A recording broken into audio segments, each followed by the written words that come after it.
Hello, and welcome to Spotlight, the official podcast of GRAPPL. I'm Benno. I'm JP. And I'm Matty. And it's a cool under 24 hours since I last saw JP in person. About that since Matty was in my house feeding the cat while I was away at the weekend. Thanks again for that, Matty. Everything's where I left it. Fridge seems untouched. Not that it's ever really touched, so I trust that there wasn't a secret episode of through the keyhole recorded while I was away or anything like that. I'm not gonna lie, I did go around your house shouting, "Now who lives in a house like this?" They're going ready to for when they do record them, Benno. We'll do that at some point. But yeah, I'm just fresh off the road. Busy weekend. Even managed to stop in at Trinity, where our All In It show is going to be this month, as we are on the road to All In It. It being August now, managed to. JP was very courteous, let me stay in his Airbnb on Thursday. So I'll give a high review to that one. 5 stars. Got to meet GRAPPL Charlie as we were just going into to detail on the Patreon pre-show as well. GRAPPL Charlie saw his first wrestling show. Saw a couple of pubs as well. He's a very durable one. You got a few firsts and a few yet. Definitely not last this week, JP. But yeah, great to meet a grapple legend in Charlie's. He's starting to become already. Oh, did Matty take my bog roll? I don't think so. I did leave some for you though, Matty, just in case. By the way, if you were in the time I didn't need it, you left it, Benno. Well, mate. That's it. It was lovely seeing you down for the weekend. It was great being able to go out into Oxford, and we did, as we told, about the worst Nando's ever that we've also gone into as well. And then being able to meet up then again on the Sunday as well. That was it was cracking weekend. Yeah, JP passing around GRAPPL Charlie to the work. A lot of good photos. A couple of which might make it in the pre-show images as well. He almost made it into Trinity too, didn't he? But it was shut, wasn't it, when you got there, JP? I managed to have a look around. So anyone coming to the live show this month, definitely be excited. It's a good space. Liked it. They're good. Couple of good Beavertown beers on tap. So there are options there. Don't know if they'll quite past the Ogden test, but it was reasonably priced, £5 or £6 for a pint as well. The biggest shock was there's posters for our live show up all over the Trinity building, at the venue. We might have some walk-up traffic here. People might turn up just wanting to come and watch. We might have to turn a few people away on the door, I think, at this point. So when I went there and it wasn't open, and we went, we're going to the Spoons, and Vicky could have some halloumi fries, and we were in there, and I saw CM Punk and Samoa Joe, I want to say Saraya, on part of the All In poster on there. But now I'm thinking we should do that around there, really. We should just hire up a couple of London buses, have All In It, do what the fuck is this? They turn up and we can't, their minks are already sold out. It'd be great. And I feel like we're better advertised than All In at this point. Going around, I was in London for a lot of the weekend. Unfortunately, spent some time in Slough, which I talked about on the pre-show as well. Windsor was very nice. Oxford was very nice. That less though. We spent 3 or 4 days across the weekend, around London, around the Paddington area. A lot of American tourists around looking for the regal British surroundings and stuff. Spent a lot of time around Oxford Circus, Soho. Didn't see one AEW bus all weekend. I was gutted. I was desperate to get that one picture, that selfie. But I did see 2 fucking WWE Money in the Bank plastic buses go past. How long since the show, Matt? A month? Well over a month, yeah. They obviously paid enough dollar to get that extra month's worth to just kind of maybe throw people off the centre, Wembley or something like that. So at least 50 buses with Jersey Boys advertised on the side, all kinds of live shows. London itself was advertised in a lot of buses. Not one All-In bus, can't believe it. I think Vince wins another one. WWE wins another one, do they, Matt? Is that what that is? Saw a couple of posters, that was about it. Well, they're already in the building, Benno. I've said this before on the weekend show. They're already there, aren't they? I'm there, mate. That says it all. It was interesting being around though and seeing in the tube as well. Even that was where we saw a couple of posters. So there's only 2 posters they've got. So I saw a lot of them, whoever was doing the flyer in that day had just being I can't be arsed there. I'm just gonna put 4 of them on this wall. So but it was it's quite interesting to see oh yeah, Sting's on there, oh yeah, Jericho's on there, Punk's on there, FTR's on there, even Samoa Joe's on there. Not one poster with Young Bucks, nothing with MJF. Suppose the local promoter or whoever's Live Nation or whoever is putting them together just doesn't recognize their faces. But still surreal to see, though. Like I say, they should get a few All In posters next to the All In ones, plaster them around Soho as well. On a slightly serious note, do you think they're thinking that because they're going, right, we've got all the AEW fans we can, and we just need to get those WWE WWE fans? Yeah, that's it, JP. They might look at it as like, am I ever going to see CM Punk wrestle again? And this is the opportunity to go and do it. It's a good shout. Yeah, maybe that's what it is. I'm sure they'll step it. I'm not even taking it as like a serious assessment. Because I think you said, well, you were only in London for like a couple of hours doing it, JP, and you did manage to see one of the buses. Yeah, so, outside the Trinity, which clearly they thought, well, we need to go. That's the only place they're going to target in North London. Trinity. It's just around the Trinity, around where we are. Really. That'll be it.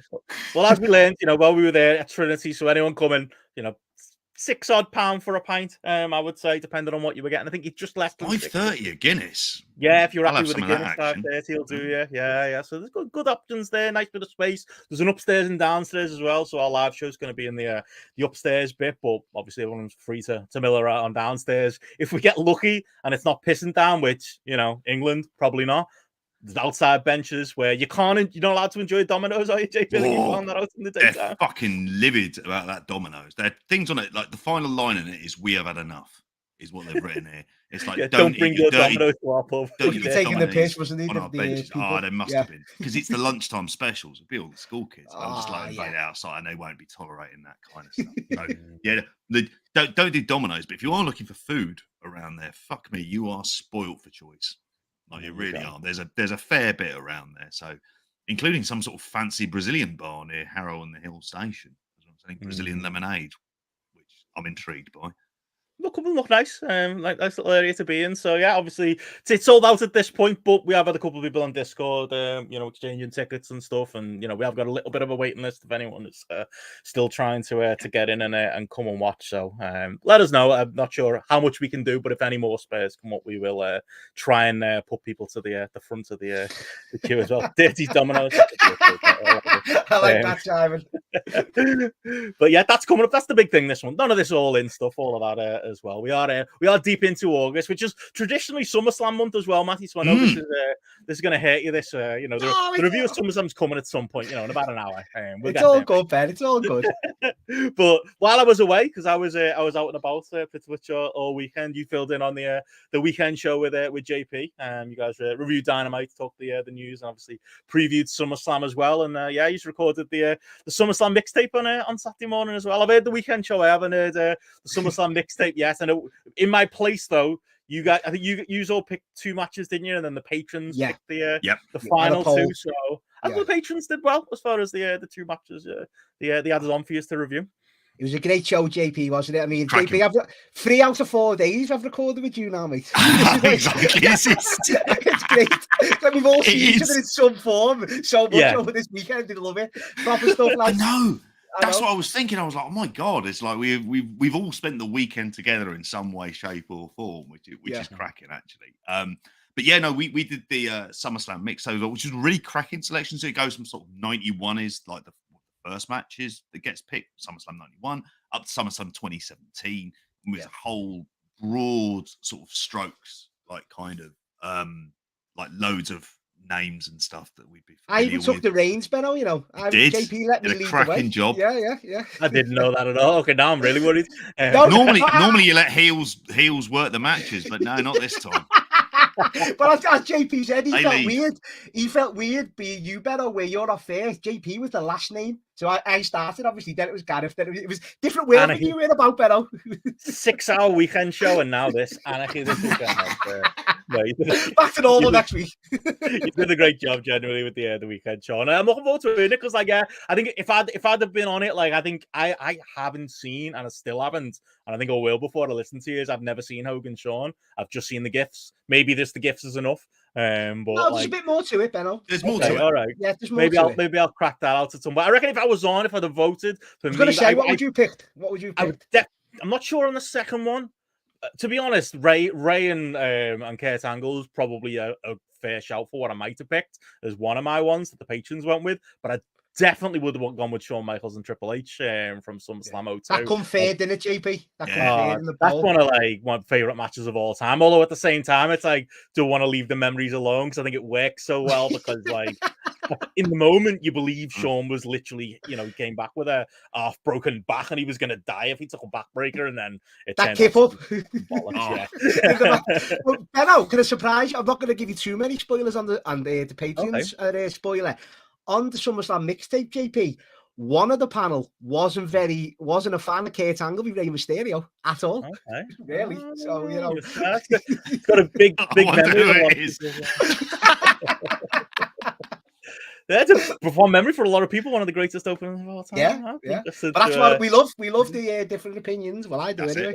Yeah. I was glad you did that as well, because I heard you saying on the weekend show as well. Like, I think obviously there's merit in reviewing SummerSlam 92, and I'm interested to hear what you said about the main event. But rest of the card, so, I mentioned that a few times, but you bet that eventually. I've reviewed it twice. What can I say? Maybe you'll get a third time out of me next year, maybe at some point. But you can do it without me again, with how well that went. But no, made up. It went well, and the feedback's been all great. Yeah, we could have a volume 2 next year, as the chat's saying. JP nailed it as well. The big Survivor Series, JP got to be doing one for that. I mean, it seemed, and I say the Patreons seemed to have enjoyed it, and they did. I had a great time recording. It was a great show, boys. Oh, fantastic. Well, yeah, if you want more where that come from, patreon.com/grapple, you can hear and see that. Obviously, we're going to have this week's show is our show with King of the Mountain Connor, who did nominate last week for us to look at TNA era Christian as a deep cut. I think we've officially said it is a you sure to deep cut, Benno?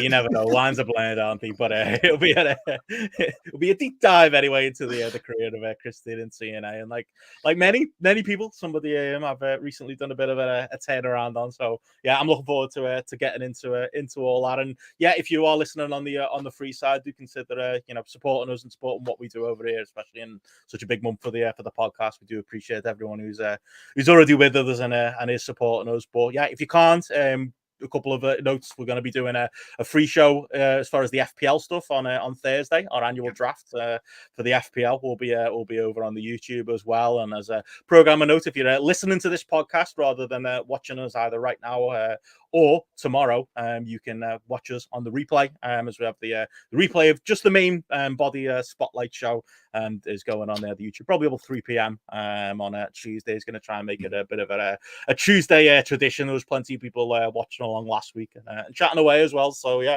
if you are listening to this on audio and it's around that time, or you fancy watching the replay, it is over up on the YouTube, and you can see us record it in live and live in color as well. So yeah, check that out. Is that all the plugs? Anything else to mention? We got a hell of a lot to get through today, haven't we? So we should probably keep it short enough. Is that everything, JP? Yeah.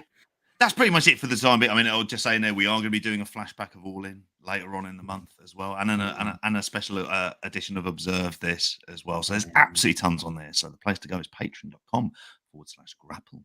I'm hearing here from the chat as well. Platt saying Matty had a trivia game as well on the show. Okay, look forward to that from the mixtape. That could be. I did better on that than I expected. I really didn't. Was it modern? I didn't mention actually. Sorry, I've got to mention quickly. I very much love and thank you patrons for in the poll. Edge not getting one vote. JP loved mentioning that. He loved mentioning that. How many matches did he have on the poll, Matt? About 3? 7. Three it was. At least I picked him as one of mine anyway. You did. Appreciate it. But yeah, there you go. I look forward to checking that out. Yeah, Connor's putting his Christian playlist together now. So all that and more going on at patreon.com/grapple. But yeah, let's get into into what's going on this week, and we'll start with the 8 topics, which means SummerSlam at some point, Matt. It's coming. That's messing with you.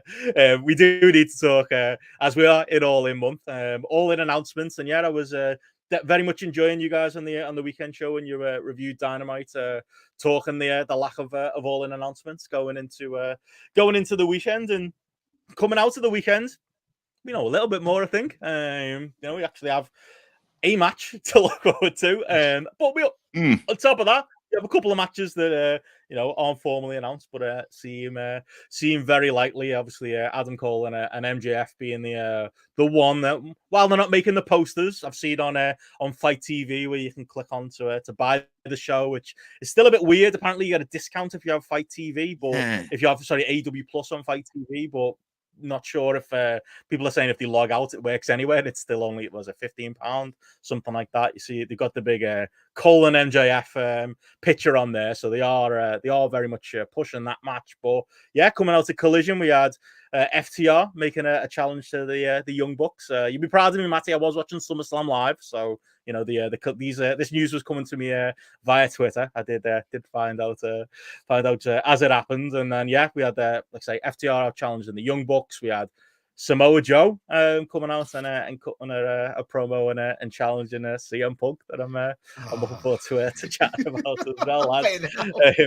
A couple more teased directions as well. I don't know if Rampage and whatever's going on with the Blackpool Combat Club, anything should be lead into, but getting a bit of information slowly but surely. It's creeping out, you know. Only 3 weeks to go, JP. You know, so it's better now than never, I suppose, is the point there. But yeah, how you feeling now that we're starting to see a card take shape a little bit? It's like Platt says here.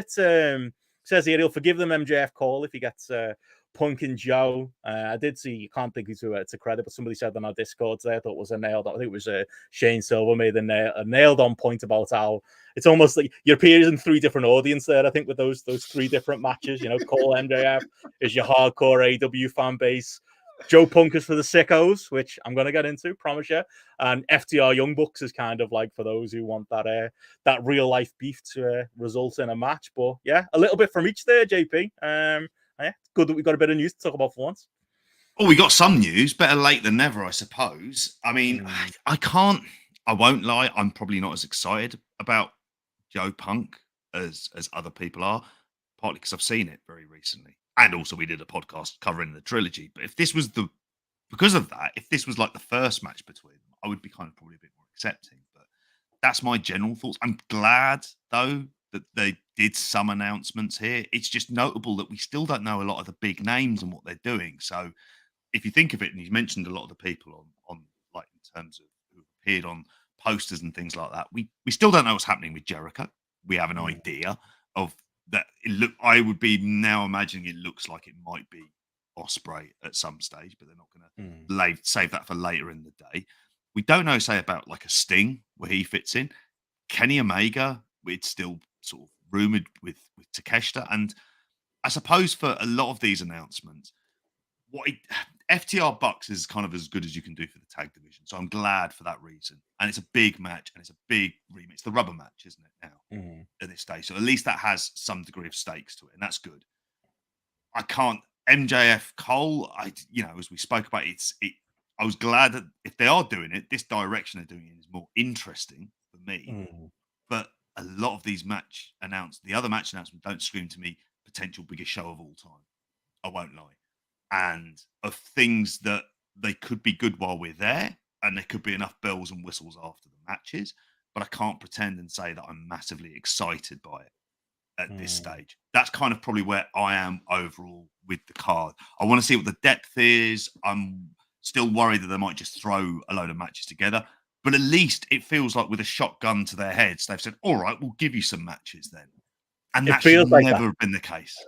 Feels a bit like Tony Khan's been bullied into it, doesn't it? Feels a bit like he's seen the kickoff animat and all like Punk's so online, he's in the Collision locker room going, let's just fucking do some challenges, let's announce something. They're giving us hell on Twitter. It's probably what's happened there. This is what I was talking about earlier, Matt, when I said like people might expect one opinion from me, and I might be about to like say the opposite of what I think a lot of people are gonna expect out of these matches for me, because I think Cole MJF, I'm actually quite happy with, to be honest. I was definitely higher on the news on the weekend show. Like when I was listening, I didn't disagree with anything you were saying massively.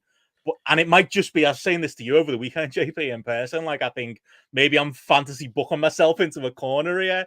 But like, I think at the end of the day, whatever we think about the lighthearted nature of the feud and all of that stuff, by any metric, this storyline is over. Like live crowds, quarter hours, the main event, the Collision last week, everything, t-shirt sales. It's the biggest thing going on in AEW right now. Like, and I know we can be old stick in the muds and we can be like, well, I don't like the comedy aspect of it. I don't like the dancing or whatever like that. It doesn't fit our taste. It doesn't fit us. You know, the argument we made a million times, a world title program shouldn't be this, blah, blah, blah.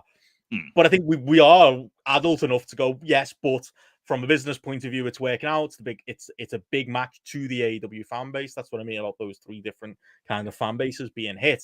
It absolutely works from that point of view, with the caveat of, for me, I think I'll be lots more interested in if what I think is coming happens with that. In that, I think right now, yeah, it's all friendly and stuff, but I think if they have Cole, and I wasn't very high on this when we talked on Spotlight last week, but if they are going in the direction of Cole turning an MJF, I could have misgivings about that long term as far as Cole as a top heel in AEW or MJF as a top face in AEW.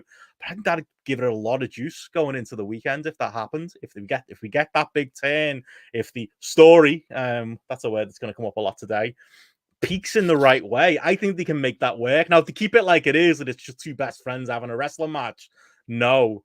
But I think that's what's coming. It's going to be the Cole suckered MJF in, and yeah, the payoff is going to be that, like, at some point between now and the pay-per-view, there's a turn, or I suppose maybe a turn on the night itself. I would guess that's the one of the three you're most into, Matt. No, is that like that as a program? I'd say, you know, I've obviously, with me going to the show, I've been dipping in a bit more to AEW. As you said, Benno, I agree with JP. A big stadium show of all time, and this is your headline match. No, but if you're a fan of AEW and you're watching it every week, this is the match you go with. As you say, Benno, it's been over, and yeah, I think on the night it's going to deliver big time. And I'd like to see one of them turn, JP. That's the thing. Maybe not even necessarily Cole. I liked it to get a bit of heat and a bit of like more stakes, but I'm actually all right with it as a match. I think, yeah, there were. I don't know if I'm ever going to be really 100% all right with it. However, there are things, and you've mentioned them like this is an over storyline, and so you do have to go with it. For a company that's had its struggles in its fifth year, like this is something that actually they do kind of like, you know, it's a story with juice, particularly if they do the turn there. The half-hour match they had on TV was really fucking good. That was a really good match. And so from a match quality, I'd actually be confident that it'd be good enough, and obviously it's over enough with the crowd that would be the thing to kind of lift it. It's just probably my snarkdom and me wanting to kind of see, okay, you're in Wembley Stadium, do the biggest matches of all that you ever can do. This is where you deliver on that. But well, yeah, I think. Sorry. To that point, that's where FTR Young Bucks fits in. Yeah, like that is to me the type of thing the show should be about. You know, when we were fantasy booking this on the Ask Grapple session, we were like, yeah, absolutely, that's the one. Like we all had this match, didn't we? Yeah, we all had this. And again, I'm not forgiving Tony Khan for not spending the last 6 weeks, 8 weeks, 10 weeks, 12 weeks building some fucking blood feuds. Like Gareth was spot on when he said that on the weekend show. We should be, you know, Taz and Sabu should be coming to a head here. You know what I mean? It should be like that. That level of, you know, that story is now peaking. We don't have it. If you're gonna throw matches together over these next 3 weeks, that's absolutely one. The two best tag teams in AEW. You've got this long-standing grudge. You've got this real life, you know, element to it. Am I gonna get the third match? Absolutely perfect. So I'm really happy with that. So those two ticking a positive box for me. It's wild. I'm almost hesitant to say it because Samoa Joe and CM Punk are two of my favorite, probably my two favorite wrestlers of all time. Punk definitely, Joe probably, and not even. Maybe even definitely as well, my favorite rivalry of all time in wrestling. This is going to be the biggest show I'm ever going to go to in my life. You know, as far as attendance goes, as far as hopefully prestige goes at Wembley Stadium. And my two favorite wrestlers are going to be paying off a story from my favorite periods in wrestling history. And I don't like it. I don't. For me, this is a match for the sickos. It's a match for those of us who were into that. Like, put it this way, that Collision match that they did, I thought that was a great little nod to history. It was a nice little match. It was the start of something fresh, and I can feel myself, turning heel on the legions of ROH bots like me. But I actually think for a Wembley show, I don't think it's the right slot. I really don't. I don't like it, and I think that's me saying I want to see it. Personally, I want it to happen, but I think I've got to be consistent. And how many times on this podcast, as JP alluded to before, have we said that the Wembley Stadium show should be the biggest things you can possibly give? And with all those caveats of, I do want to see the guys wrestle, I love them both. I'm not sure that this is as far. Just look at CM Punk right now in AEW. Is this CM Punk's like number one feud right now? I'd argue it's his third or fourth. I feel like his stuff with Ricky Starks, the stuff with MJF with the belt, even the Jay White stuff. Jay White, yeah. I think it's like the third or fourth option when it comes to Punk. And I know that's sacrilege, me saying it. And I almost say this because it's me saying it, because I want to see these two wrestle, but I want to see it done right. I'm not sure 3 weeks out is to announce this for Wembley when they kind of ignored it for the last few weeks is any solution if we're going to be consistent, JP, to the issues we've brought up over the last few weeks. I can't be mad at anybody who looks at that match and goes, oh, it's great for Benno and that, but like that doesn't really scream biggest show ever. I don't think it does. Again, with the caveat of the two of my favorite wrestlers of all time for a reason, give them 3 weeks. Punk's promos. He didn't react to Joe, didn't respond to him, just carried on with his normal stuff on Collision. So there's another week gone. But, we got 3 weeks. I believe in Punk and Joe and their ability to heat this up. I believe in Punk and Joe to deliver on the night itself. And I'm sure when I'm there, again, I'm going to see two of my favorite wrestlers ever. Imagine telling me in 2004 that I was going to see this Wembley Stadium, Samoa Joe versus CM Punk. Me personally, as a fan, is going to get a lot of enjoyment out of that. But I think to do this right, I think you've got to give it the right build. I think to do this show right, I think Joe is a few notches below Punk in the AEW totem pole. I think Joe is one of those guys we've been talking about the last few weeks, JP, where we've said we want to see top guy versus top guy, not top guy versus guy a few notches below. Got to call a spade in AEW. Well, more to the point, ROH. That's where Joe's been. Joe is that level. Punk is way above him in the totem pole. And they've got 3 weeks to heat it up and get it going. And yeah, I think I probably sound ungrateful as someone this match is specifically for. But I think we've got to be consistent and say this is an 80,000 stadium show. It's not just me, Jamesy, Chris Platt, Joe Mills, and the rest of the lads in the chat who are sat in the corner like and Joe Lemon. Olympia. This is a stadium show. Yeah, I don't think that if I was going to give options for Punk matches, I think this would be option 3 or 4. Obviously Kenny's your number one. FTR Bucks is happening. Why can't that? Maybe there's reason, maybe not. But yeah, for me, it's that I probably would have done it all out. I'd be massively happy with it being an all-out match as an all-in match. I'm not sure if it's. I can't believe it, Benno. It saves me saying it anyway. At least you've said it all. Was that what you were going to say? I've been avoiding on Discord with this because I've seen like 4 or 5 people go, I bet Benno's happy. And I'm like, I should be, but I don't know. Well, I think I'd rather be right than happy. Is that the problem, JP? There is. And that's a big thing, is it? Do you want to be right or do you want to be happy? That's a question that we always have to that's a more metaphysical question than anything else. But I think in this case, it feels like is the best use of CM Punk him facing the Ring of Honor television champion? I would argue not. And not with a kind of build like this. If it was the only situation, to be honest, where you have this match is if there's an injury late on and you go, oh, we need a replacement. We'll put Joe in there. He's big enough and we can get away with that. The problem is for me, the result is kind of telegraphed, isn't it? And I have to say, the way they've presented Joe without the CM Punk stuff last couple of weeks, I've really kind of enjoyed that. I have. I've thought, this is the kind of... So to heat Joe up actually doesn't take that long, but it takes longer than 3 weeks. That would be it. You can do a few months, you can get away with it because if you can have Joe squashing people, because he squashes people brilliantly. So, and I think you can get to that kind of stage That's all he's been doing. He was on fucking Collision last week. He squashed Gravity. Like after that Gravity match, did anybody think, oh yeah, that's the man facing Punk at Wembley?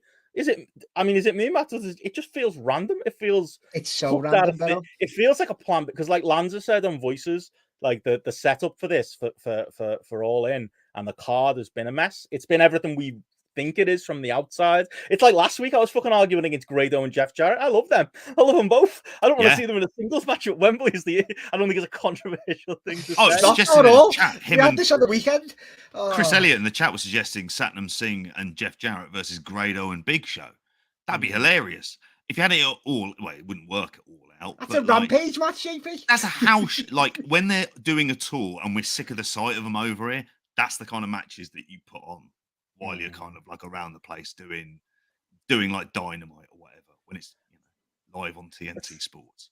Yeah, Benno, even I know, as you're saying there, you're right. Like the Ricky Stark stuff is what he's doing on telly, but Punk's trying to juggle these four feuds at once. I think that's what he's going for, though, Benno. I watched Collision this week, and it does seem that what he's going for.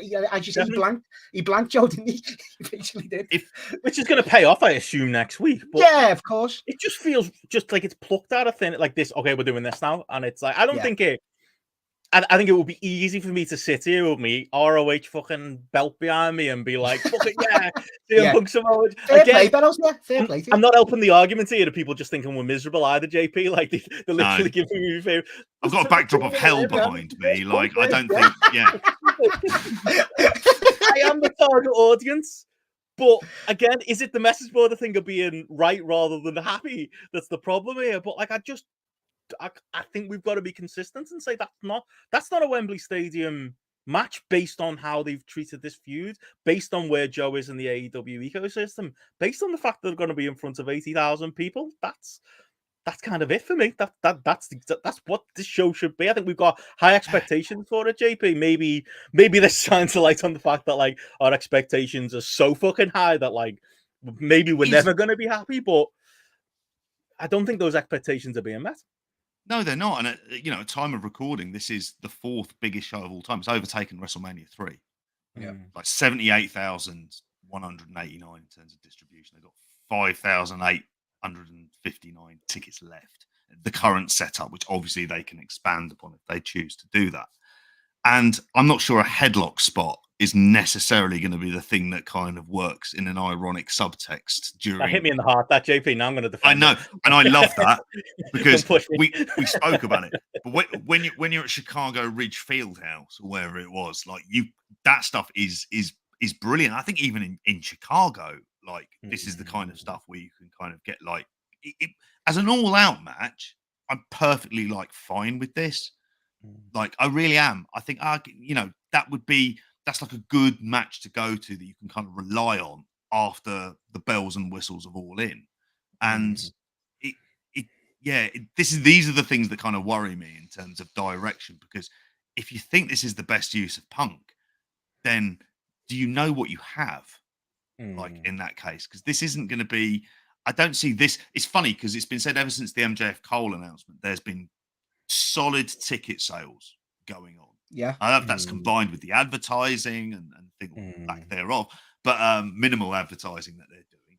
And I don't think this will help shift tickets. I don't. Maybe to a lapsed Challenge TV watcher of TV Impact back in the day. They've all got the tickets, JP, especially the diehards like that who want to see that match. They've all got the entirety of their TV audience is going to this. Fuck knows who's buying it over here. Like this show. There's still nothing wrong with that, though. You want to please your fan base. You want to but again, I don't know if they've done enough to make this an AEW feud. Like maybe they'll heat it up in the next few weeks, but it just felt like it was forgotten about. It's like if they threw Nigel and Brian together again. That was another one where I got a lot of like ats going. Oh, bet Benno's excited. No, I want to see fucking the corpse of Nigel McGuinness get in there and get another concussion against Bryan Danielson. Like I don't want to see it. Like, not at Wembley anyway. Like maybe somewhere else. But yeah. Does he get rammed into the post after he does pick a card, any card, and he just gets fucking dragged in by Danielson? That would be a fun spot. Oh, he's got his shit. He got his plug in, didn't he, on the Collision commentary this week? But yeah, there you go. Like I say, I think you know, there's a mix. At least we're getting something. We're getting some announcements. You know, again, we're consistent there. We're getting, you know, at least teasers. We kind of vaguely know directions. But as far as how the rest of the card pans out, like from Dynamite and Collision this week, I'd struggle to tell you. Like you say, is it Omega to Cash then? Can you assume that if it's not going to be Punk and Omega? Is it? I mean, I know Meltzer said that Kota Ibushi is supposed to be on the show, so does that mean he teams with Kenny against Takeshita and Jericho? You could probably read that from the TV. I really hope Moxley and Hangman are in something more significant than, you know, kind of. That was another thing. I think I saw that report, I suppose, with Bucks FTR happening. Definitely feels like it's come off their contract being agreed, because if you believe some of the reports that came out this week, they were apparently scheduled at one point to be facing whatever the Dark Order and Righteous stable was about to end up being, and you would have seen JP just fucking melt into a cloud of smoke out of fury in the arena if you got a 6-man or trios elite match. So at least we're not getting that. But that would have been me. You're going to point, JP, you're going to point to that a lot during the show. Oh, I am. Yeah. For all your listeners, JP's in hell. Yeah. In his video background. But that was one outcome that came out of a Collision this week. I suppose while we're talking it, we did have, you know, the announcement for next week where CMFTR are going to get a trios title shot, potentially. Maybe that means, you know, there's something, which again begs the question why Kenny and Punk wouldn't be on the Wembley card if you're teasing potentially going in that direction as well. But I've got to say, all in all, it was once the viewership number comes in, it's probably going to be a weak number for Collision this week. But I thought it was a great TV week for AEW this week. I thought Collision was really strong, you know, really like solid main events. You know, Punk and Ricky Starks. Yeah. Well built. It's probably, you know, the A feud, or it is the A feud on Collision right now. I thought the Ricky Steamboat involvement, aside from the finish, I don't really know why they needed the ref one to do all the things they did. It made it a little bit awkward. But as far as that, like, I don't know, that Collision, you know, half-hour main event, perfectly kind of timed TV show, I thought it was another one of those. And all in all, I thought it was one of the stronger episodes of Collision so far, JP. Yeah, I did. I have to say, I thought, like you, from an in-ring perspective, because there were things on this show that I just thought were I don't know, really quite, you know, quite fun. I mean, I will say I was slightly disappointed by Brian Cage. He does bring down Big Bill when he puts on that face paint. Like, honestly, cracking tag team though, JP. That needs to be discussed. Great tag team, the lads.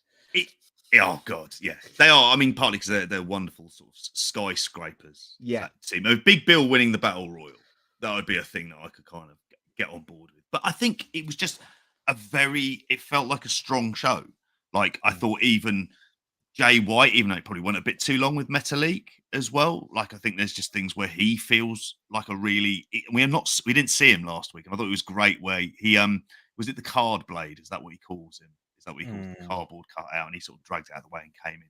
I thought that was kind of fun. Do you know what I enjoyed? Chris Statlander and Mercedes Martinez. I thought that was a really good, tidy TV match, and it reminded me that I was like, oh yeah, when Chris Statlander was like, when she wasn't going through the kind of bout of injury hell that she's kind of had, that she was having these really good kind of TV matches. But it was just like a nice, controlled show. After watching, we'll talk about SummerSlam in a bit and the things that I didn't like about that. This was like a really nice kind of antidote. I felt to it like a really good, solid TV wrestling show.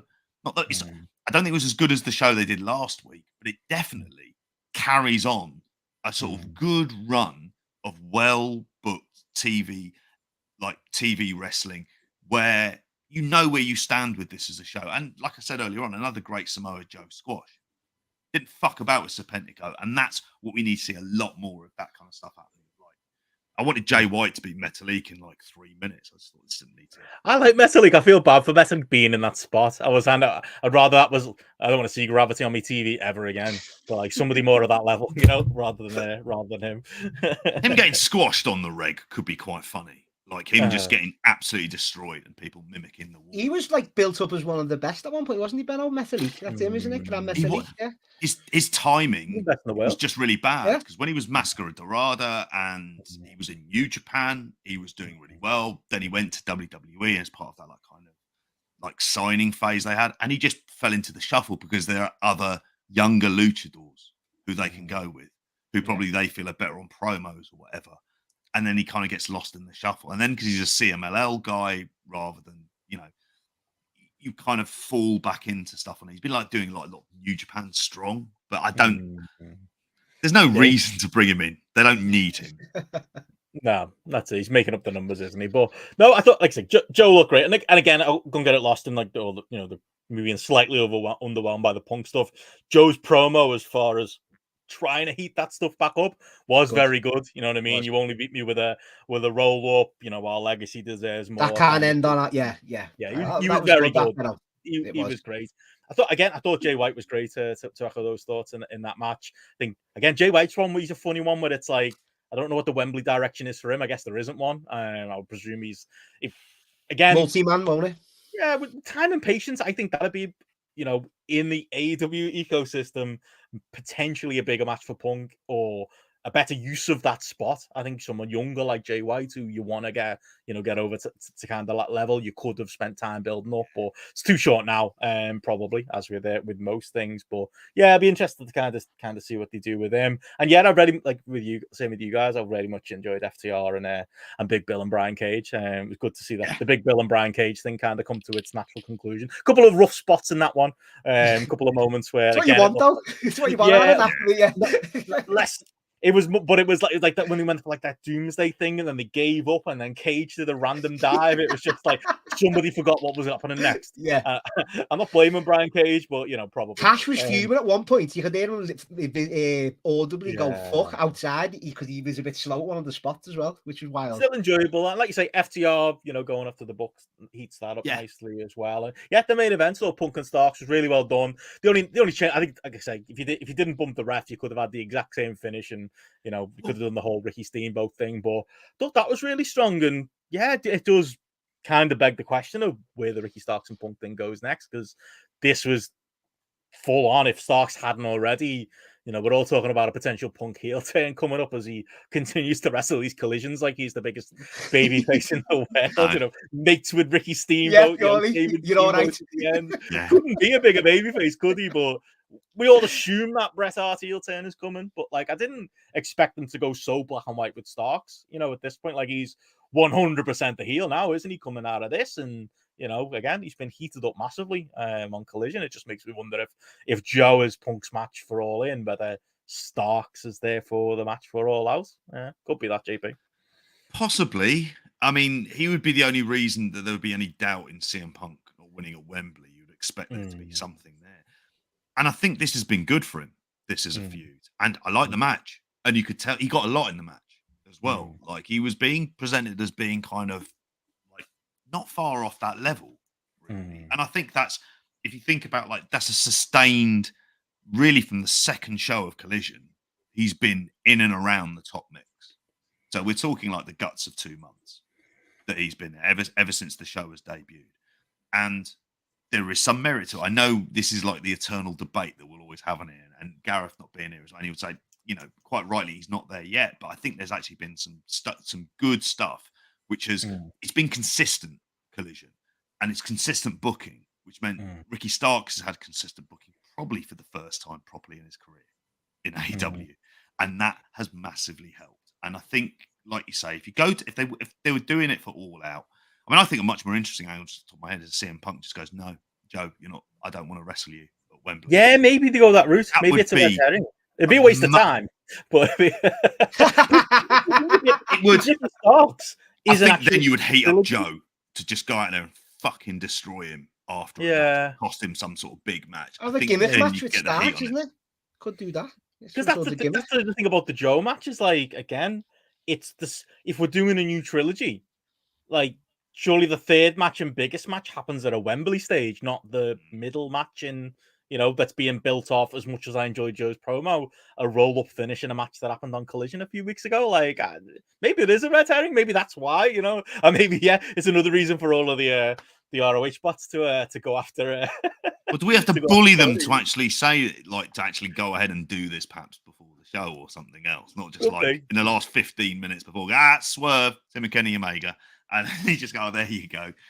Because that would definitely be a lot more interesting on there. But I mean, again, looking through Collision, I suppose this is still the thing, even with Dynamite. Is there a lot of people? There's so much you don't know who's on it. I'm looking like the Acclaimed, for example, and I don't know where they fit into All In, and they're the kind of acts you do want on there. As much as, you know, having watched give or take every episode of sort of the proper television that AEW puts out, they are an act who deserve to be on there in some kind of focus as well.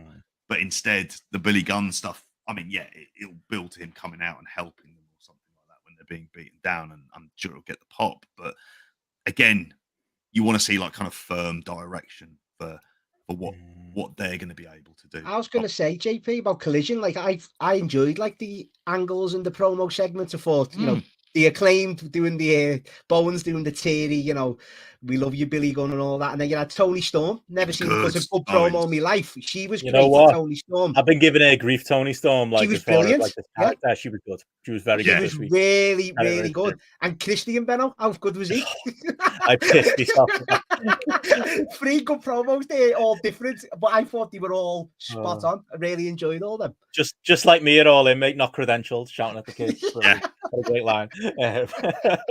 Christian's brilliant. I hope he gets like something concrete for All In as well. But yeah, I thought all in all it was a great show. Like I say, half-hour slow down main event is for me. I've loved every punk match in AEW so far, and that was definitely part of it. And to be honest, I know you talked about it on the weekend show, but I love Dynamite too this week. I share your praise of the Shane Strickland angle. Him and AR Fox, they had a bit of a squash match on Rampage as well. But like echo everything you said about last week's Dynamite. That was one of the best, most effective angles I think AEW have ever done, with them going into the training school and just Swerve's general fucking presence. And he's amazing, Benno. He's amazing. How many fucking goobers have they put behind that lad? Like just a wall, you know, just a murderer's row of jobbers and nobodies.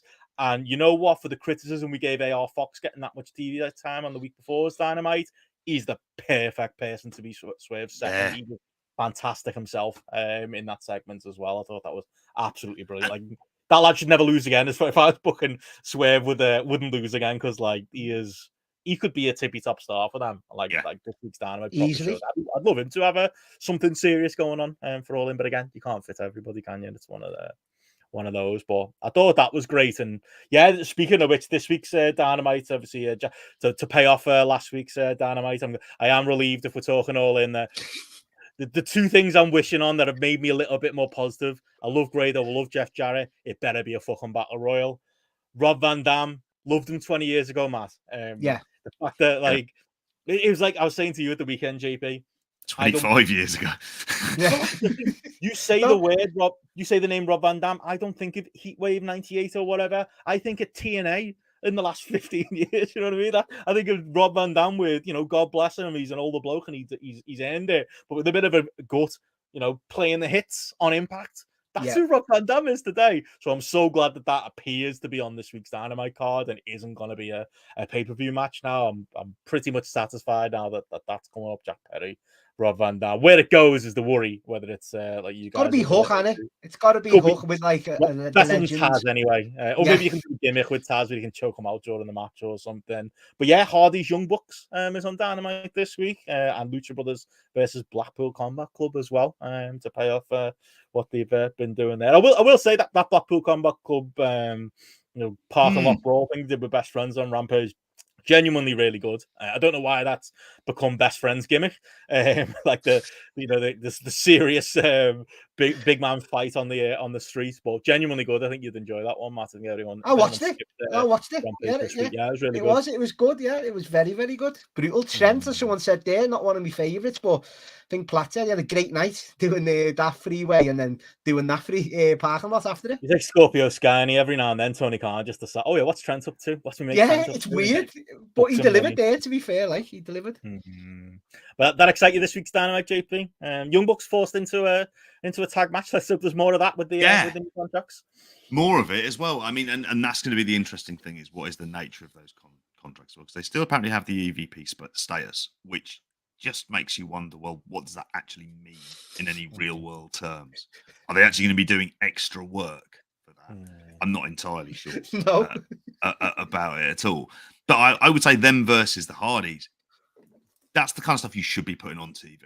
As much as I don't want to see the Hardys at all, it is the type of thing now at this stage where it's any specialties that went several years ago when they were having these matches in the Ring of Honor, really, when they had that big tables match and then appeared at Mania the next night. That was kind of like that was, you know, that was like the kind of big stuff for the Hardys. But yeah, I think it's whether or not we're going to get the undercard matches is really it. Is what are they going to be doing, announcing towards that. And I can't help but feel that they're going to do a stadium stampede, which is where you can put in a load of moving parts, can't you? You could do best friends with Sting and Darby Allin. Let's that way. I mean, Darby Allin wouldn't really necessarily make sense. I suppose not necessarily Sting, but like, you know, you can mix and match people together and things like that. You can do like a kind of like a crazy stadium-wide brawl, as I feel that they're going to do, and maybe put in a few parts into there. But it's still, they're still leaving it very late.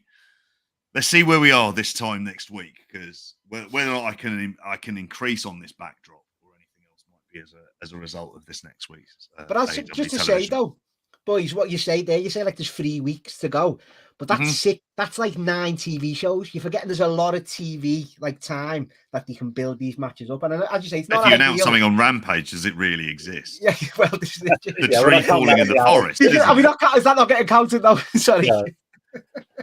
Things happen on it, and I read out the results or the match previews. And like I say, I actually did want to watch the parking lot brawl. I was like, oh, okay, because I heard there was I know what it is. Sue being around the place with the minivan stuff, I'm sure would have got a chuckle out of me. She got swerved out of there, JP. I heard, yeah. The lad smashed a van up, didn't he? Big heel actions, that. But yeah, I thought honestly, good week of AEW TV. As far as like I say, I think when the standalone shows are this good, it does kind of make me step back a little bit more on the Wembley stuff. But again, yeah, there's definitely room to do a bit more and yeah, get us a bit more concrete than just Cole and MJF announced so far. At least we know we can watch it at least, JP, at that point, which is pay-per-view if you're American. 2 weeks in a row with no bundle apparently. Has came out this week and Fight for Us lot, which probably puts the end to the JP dream of this thing streaming live on the at least on the ITV player or ITV4. Yeah. Maybe a replay a week later or something like that. You might get lucky. Do you know what they do need to do if he was going to go right? Just to get a bit more notice. You want to get a load of those Fulham lads front row. Don't know which one. I don't think an angle involving Willian or Bobby DeCordova-Reid is necessarily going to do much, but I think get some just Premier League players around. Get Arsenal on the go.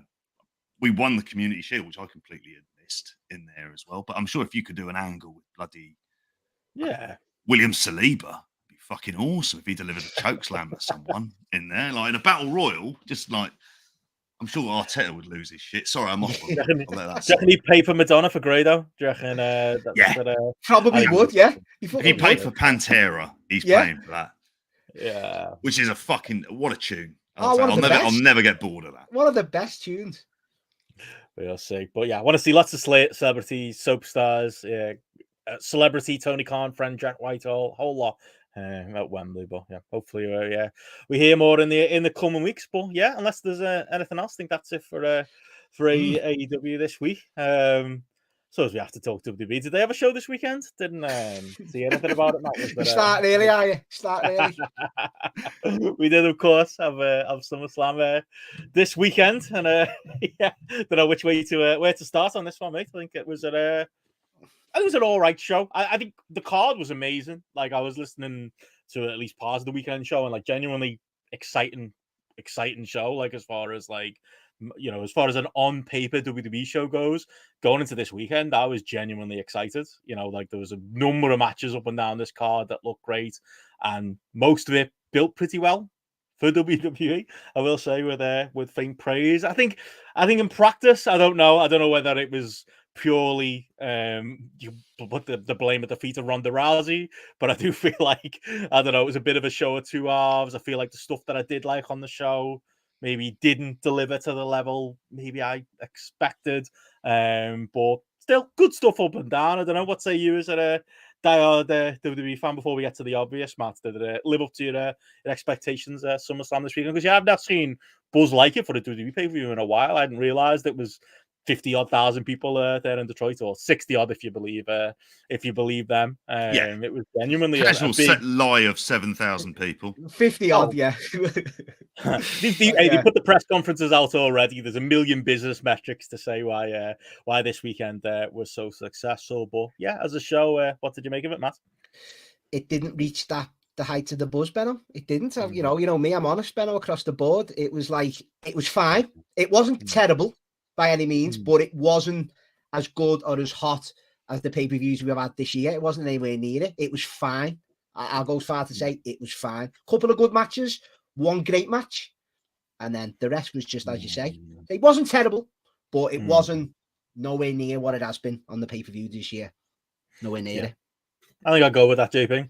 Yeah, I absolutely would go with that. And I'm, and it says, that we're not, whatever people may think of us as like cheerleaders and whatnot for promotions, it's like ultimately, like it's that kind of, like, I think Matty's really nailed it there. When we previewed this on the weekend show, it was just like, this is as good a card as they can put on for what they've built to. And I thought there's going to be stuff on here. And I think I don't know if you were portioning the blame. I think some of it goes to wrestlers. I think some of it might go to agents for the way they laid stuff out. Like the crowd as well, JP. I think it's a mixed match of everything. Yeah, I do. I think that is the case. I think the crowd just died a death. It was massively long. It was more bloated than I thought. I looked at the running time of like 4 hours 18. I was like, what? I was like, done the same thing, JP. When I woke up, I got up 7 a.m. Sunday morning to watch it. I thought over 4 hours. I was like, fuck. And I knew the main event would be going. I'll talk about the main event in a bit. Yeah. But I think there's things with it where you look at like some of the matches, like a Logan Paul Ricochet, they just didn't lay it out.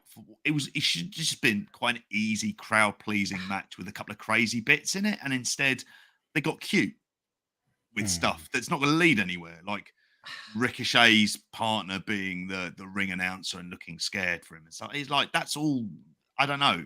I hadn't been following it on TV, but I didn't understand for that. The MMA rules thing, I think we said on the weekend, it was like, this is going to die a death. And my God, did it die a death as well. So yeah, there's things, they delivered pop. It felt like this crowd were interested in popping for an entrance. And a lot of times as a match started, it was like, it was like an old WWE crowd for this slightly different product. So weird. It was weird.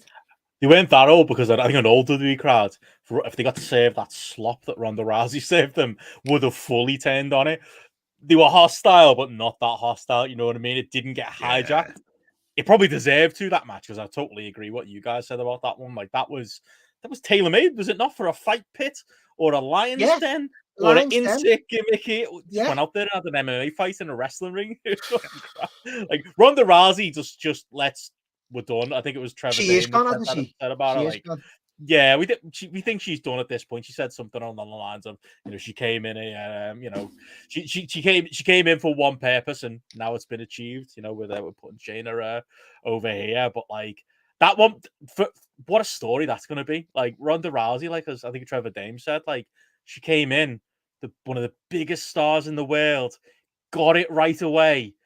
Loads of, great results. The women's revolution doesn't happen without her. She had good matches, I thought. She fit in, similar to, you can make comparisons to Logan Paul, taken to it right away. And then we end with her leaving, and it's like, yeah, don't let the door at your ass on the way out, because no one gives a fuck. Like, she's way down here when it comes to, like, on the totem pole of women's wrestlers in the company, and yeah, she just looks like someone who can't be asked, or like someone who almost forgot how to wrestle when it felt like she picked it up so quick early on. And like, this is going to be a legacy now. I feel like this shit match, and basically, I would say killing this pay-per-view, because that was the moment. Like I was in a hotel, like we were back in our hotel from London watching this. I had it down low. We've been told off the night before for watching. We're watching what's 4OD called these days, channel4.com, whatever it is. We had Queer as Folk on JP's recommendation, and the security man came and told us off. So I was watching SummerSlam on like 5 volume and very low. But I did choose it over Collision, Matty, and I'm a car carrying collider, so that says something for the excitement level going to the show. But that match happened, and I was like, you know what? Even me, I was like, might go to bed soon. Might stay up for Punk Ricky Starks and switch the channel and watch Collision, and then I'm done. And that's, I bet a lot of people did that. I reckon if you look at the quarter hours, I could see Collision being battered by SummerSlam in a lot of ways, but once that match got going, I think people probably checked out, and in some cases didn't come back. But should we run through the card itself? Might as well build up to the main event, shall we, Matt? In go in order, Ben. Can we go in order, please, mate? Go in order. Okay, okay. Well, let's do it. We should, because there's a good story of the night here. Because I think the two things I was most looking forward to on the show were the 1-2 at the top of the card, like Logan Paul, Ricochet, and Cody Brock were the two main things that kind of sold me on watching this pay-per-view. And I reckon they probably purposely put Cody Rhodes in that first hour to fuck with Collision. Like, it wouldn't shock you, would it, with it being WWE? They were probably thinking that. And Logan Paul Ricochet was probably one that maybe appeals to that type of audience as well. But he also wanted to dive off to his brother fight, which he turned up in the gear, didn't he? Yeah, that's why he was on first. He was there, Benno. He got the private jet. In his wrestling gear. In his wrestling gear. He got right in the limo. With the black eye. So he won that argument with Brock then, because Brock wanted to go on first, didn't he? So he probably won that one and got it on. But I think I would say Cody Brock was my favorite match on the show, and we get to that in a minute. Logan Paul Ricochet was good, but I think maybe we've now got expectations for Logan Paul, and it didn't hit it for me. For me, it felt, I'll put it this way, I'd give it like 3.5, maybe even 3.75. I thought there were loads of spots in the match that were complex, don't get me wrong, but they were almost complex for complex sake. I don't actually think it improved. I reckon the difficulty level was really hard in this match, but I don't actually think it improved the end product. I think was the issue here. I'm sure Logan Paul and Ricochet went home very happy with themselves for pulling off some of the spots they pulled off in here, but I don't think it really got into that next gear that maybe now we expect out of Logan Paul. Don't know what you think, Matt.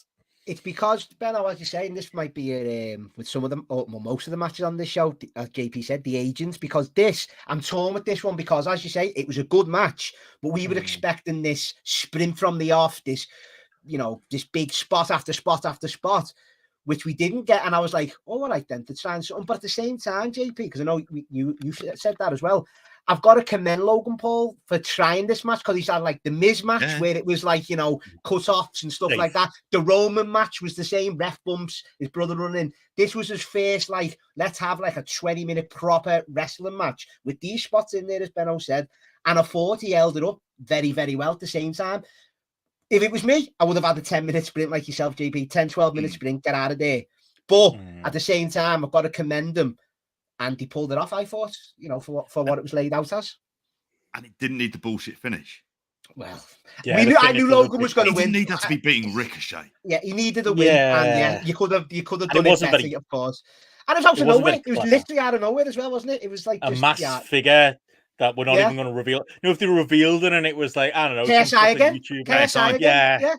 Yeah. But it was just a nobody. Like, what? And it didn't. The other problem was, it was one of those where, like, I suppose that was on the run sheet the entire time, but the two of them wanted to go and do another really complicated spot match, and the two things just didn't mesh together, did they? That was a finish that would have fit the Miz match, but it doesn't fit Logan Paul and Ricochet from JP.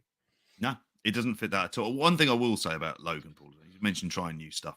The fact that his split leg drop is called the Hogan Paul, I'm just like I'm like, that's fair fucking play, mate. Like, fair. If he came up with that, this bloke has an aptitude for this. And, we're talking about a match, if we're giving it a rating, it's probably like, for me, 3 stars. Because I just did, like, it was, for me, it was just like an opener. Now, this guy has had less than 10 matches. And he's able to open a pay-per-view in an unusual kind of match, like in a very straightforward wrestling match, which is not what he's been kind of prepared for. And because he's not had those, like, years of training.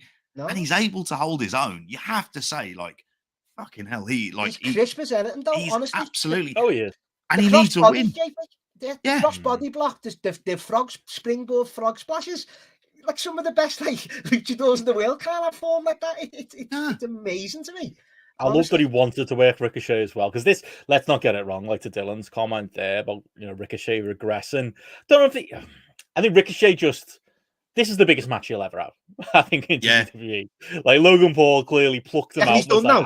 He's done. Yeah, I want to wrestle that guy because he does flips. Logan Paul's a fucking smart mark, and at the end of the day, he wants to do the big crazy match, doesn't he, with the guy who can actually keep up with him. To be fair, good on Paul for wanting it, but I don't think Ricochet made the case for himself to get more big spots like this. If I'm honest, I think I think there was a point in time where, like, do you remember when Ospreay, Ospreay Ricochet, the big New Japan match and the Best of Super Juniors, and it felt like Ospreay was the young boy, and Ricochet was like, if you talked about the best flyers, you talked about flyers, you talked about Ricochet. Ospreay was a Ricochet type wrestler, and like at some point he just got lapped 3 times by Ospreay, and now you talk about guys like that, and they're always an Ospreay style wrestler, and Ricochet kind of just stayed what he was, and maybe regressed a little bit, once he just got comfortable in that WWE system, didn't he? He's never going to be more than this, and I'm sure he got a good payday out of it, but that's it for Ricochet. I think it's that could be it's only downhill from there, is it? So hopefully he got a good payday for the night. But I thought that under-delivered a little bit from my expectation level, even if I would still say it was good enough to be like 3.5 stars. But Cody and Brock, which was next, love that. I probably go 4.25 on that one. Amazing. I thought Cody's selling in this one. He was like, the way I put it, Matt, Cody for me is everything John Cena was. But I think he does Cena better than Cena. He can sell better. Yeah, he can actually sell better. That's what this was, wasn't it? And that's the, from a negatives about this feud and the way it was kind of jump-started, and we still don't really know why Brock wanted to fight him. Let's just all forget about that.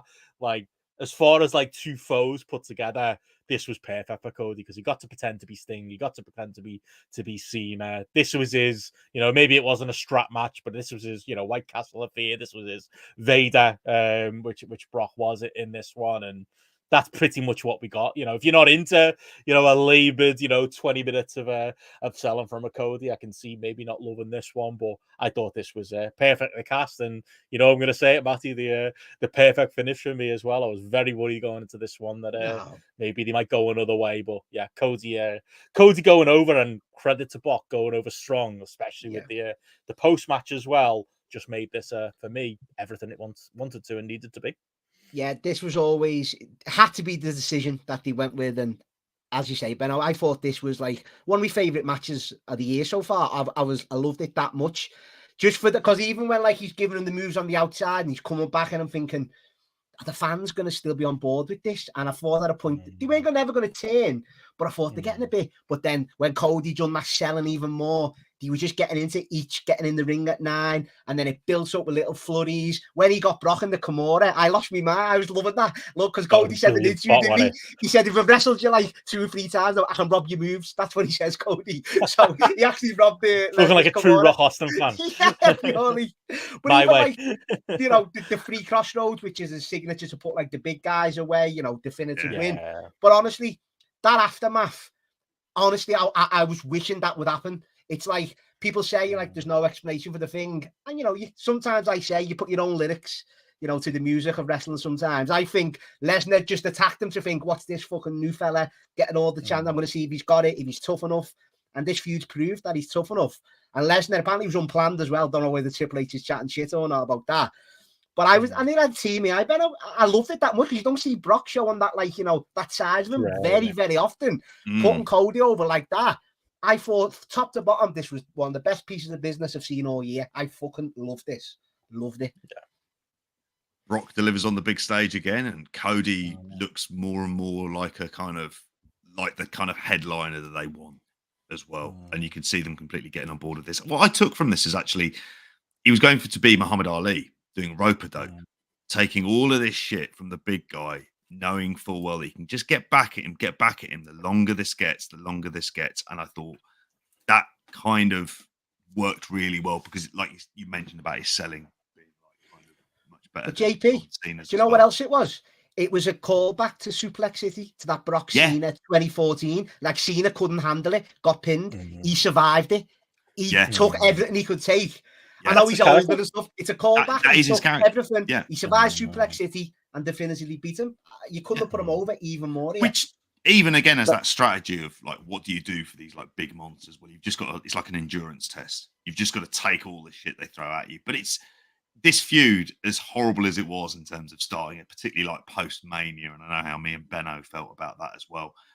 If they're going on the route that they would appear to be, which is Cody, Roman, because it feels like that's the only belt he's interested in. The idea of him and Seth Rollins. He doesn't want that Seth belt. He said it many a time, JP. Which is exactly, like, in some ways that's exactly what they should be. It's what kind of feuds they put in the meantime for both of them. Randy Orton, we said this Randy on the weekend. Orton People might like that. If he's healthy.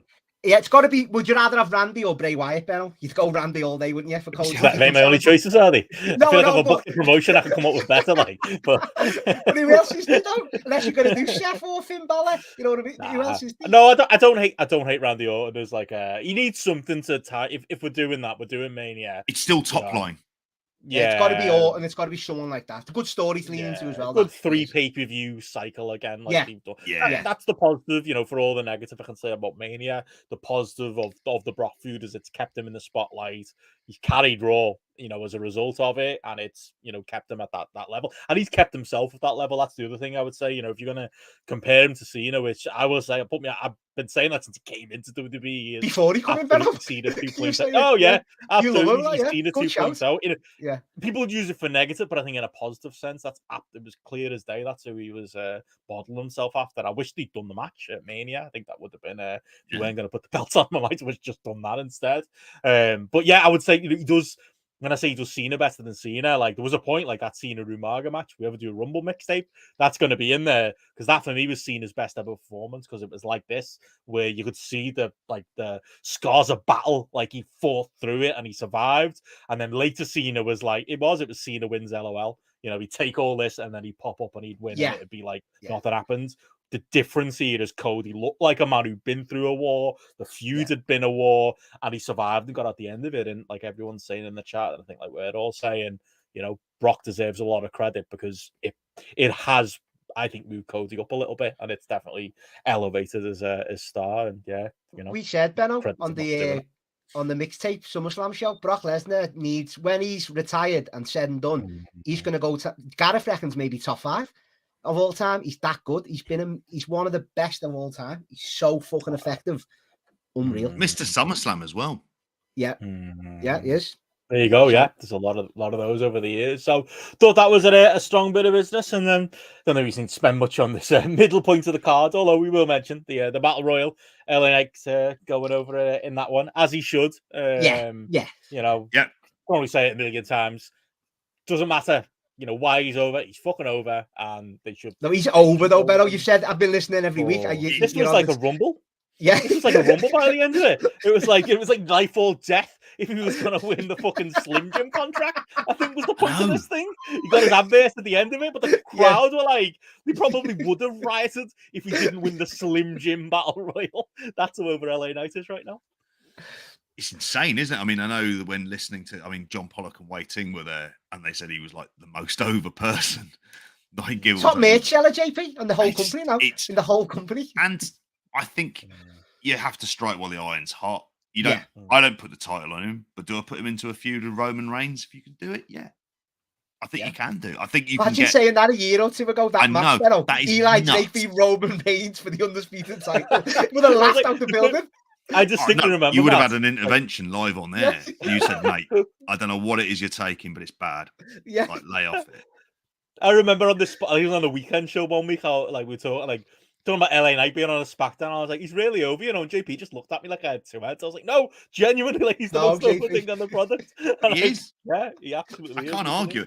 I think one of the bigger notes is this Slim Jim Battle Royal. Like the idea of Slim Jim, like they've been bigging up the fact they made like 7 million from sponsorships for like C4 Energy or whatever. What was it? C4 Energy, them, Rocket Mortgage. Yeah, I'm sure Mike's Lemonade, whoever that is, terrible segment. Like they chipped in a few quid. But this is the idea of where they're going: is you brand matches, and you just brand them, and you do this stuff. And I mean, he won the Slim Jim contract, but it felt like very much Randy Savage is still the face of Slim Jim. Yeah, that was the other takeaway from it.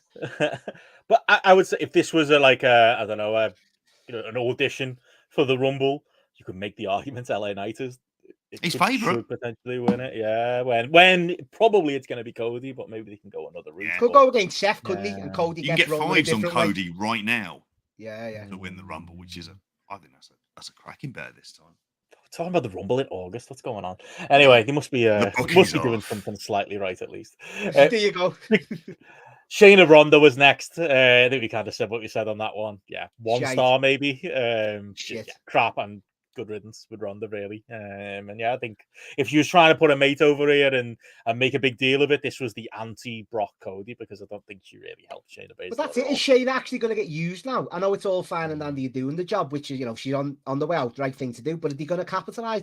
Is Shayna going to come off bigger off this, JP? Are they going to actually go with it with anything? I don't think so. No, I don't think so. And they should do. Yeah, this was, as we've said already, this is awful. The way that this Ronda Rousey run has gone, the second run has just been horrific to watch. She's been so uninspiring. I mean, there's so much blame kind of actually needs to go necessarily with her. She's not shown any passion for it. She just decided, she won't be. If you ask me, do I think if she's out of her contract, and you don't know what she's up to, like, I don't know anything about like her home life necessarily at this point, other than she might decide I'm going to take a bit of a break from everything. She's got a young child, family stuff. Is she going to end up doing that? Because otherwise, I could see Big Tone going straight in there. I didn't even think of that. I'm thinking UFC. I didn't even think of that, JP. Benno hates that already. I didn't even think of it. I hate the idea of it, and I wouldn't do it. If you try to get Paige Van Sant in, he'll try and get Ronda Rousey in. And he loved those other MMA guys, and he knows who she is. There is that. She's got name value, but like so much of it's been transpired. It's tarnished. I think it's a match made in hell, really, we found out, because like she was already thin-skinned enough in the MMA world. And like you can see it, like one person tweets her something horrible. She hates every single wrestling fan now. Like that's it. Yeah. That's it with her. She's all or nothing, isn't she? I think her heart wasn't in it for this entire run, unless maybe there's a dump truck full of money Tony Khan can drop on her. But yeah, like Chris said here, that first tag match with Kurt against Triple H and Stephanie. In there with two professionals, that's why. Maybe. Honestly, Stephanie and Triple H. Yeah, and Kurt. I thought that was like, for me, maybe the highlight is The Rock turning around to her that WrestleMania when she was in the front row. Big moment. That's before she even made a debut, Jay. That's 3 years before. And it was, and that felt like at that point in time, she was like one of the biggest. They were trying to make her into an action star. Expendables 3, isn't it, JP? She's in. There was also a film she was in with the lad who's in The Raid as well. There was some sort. I never got around to watching it. There isn't anywhere to go with them. This is over. This kind of stuff, it just doesn't work in wrestling. We talk a lot about crossover audiences, and I suppose I don't get into UFC if it isn't through wrestling and wrestling adjacent media and the rest of it. But no, this sort of stuff needs to go. It's Bloodsport. Yeah. The best matches in Bloodsport aren't usually the great MMA fighters, because it doesn't necessarily mean you can put on a good fake MMA fight. Like the best, they're usually Super Beast or something daft. You know what I mean? It's not. That was the man who came to mind. I mean, Thatcher's very good at that style. There's Suzuki and other people, UWFI style, but you've got to perfect that, haven't you, over years? And no, it was never going to work. Speaking of which, just watched a load of Katsuyori Shibata tapes without the headbutts. If they just watched those and said, "Do that," I think Ronda had one plan, and that was all that was ever going to happen. But speaking of which, moving on. Next up, Gunther and Drew McIntyre. I think brought things back a little bit when I rewatched this one. Still in the crowd, I don't think really recover from this point. He did get a "This is awesome" chant in this though, Benno, on the slide. People forget that. That's true. First one of the night. Yeah, it definitely was. But even this wasn't as. The expectation didn't get met at this. It was fine, but there was just another level they could have went to. Like the WrestleMania match, they didn't lay it in as much, or they had more of a, dare I say, wrestling match, JP, instead of a fight. It was a bit weird, wasn't it? I thought as well. Yeah. Solid win, solid win for Gunther again, though, keeping him strong, Benno. New honky tonk man, isn't he? That'll be the payoff owner. Him and honky tonk at WrestleMania or something like that. Maybe. Wasn't there reports that McIntyre hasn't re-signed? Yeah, there was that weird period, wasn't there? But who knows? But it's almost like, where do we go with both? If Drew McIntyre's around, I'd be tempted to turn him heel. He's got to, JP. There's Brock. With him do a feud with Brock or something. Just put him as a heel against Brock. How long is it till Gunther beats Honky Tonk Man's record? Because at that stage, you just then take the belt off him.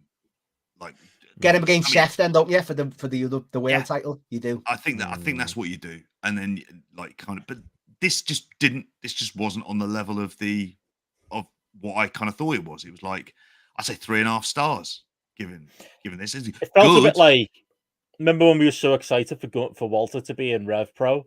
Like, Yeah. oh, I can't wait to see him against Ishii. And then it was like, that wasn't what I thought I pictured in my brain. Once, who else did he work on that tour? Nagata, was it? I can't remember now. Like, he worked not Kojima. That was it. They weren't memorable. Me. Weren't very memorable thing. And this felt like that. It felt a bit like, I actually thought, and I haven't really noticed this when I've seen his Sheamus matches, but like, and I suppose like there's the Mania 3-way as well, but he just looks so slight next to Drew. Like, in like the finishing sequence with the, the lariat, the powerbomb, and then going up and doing the splash.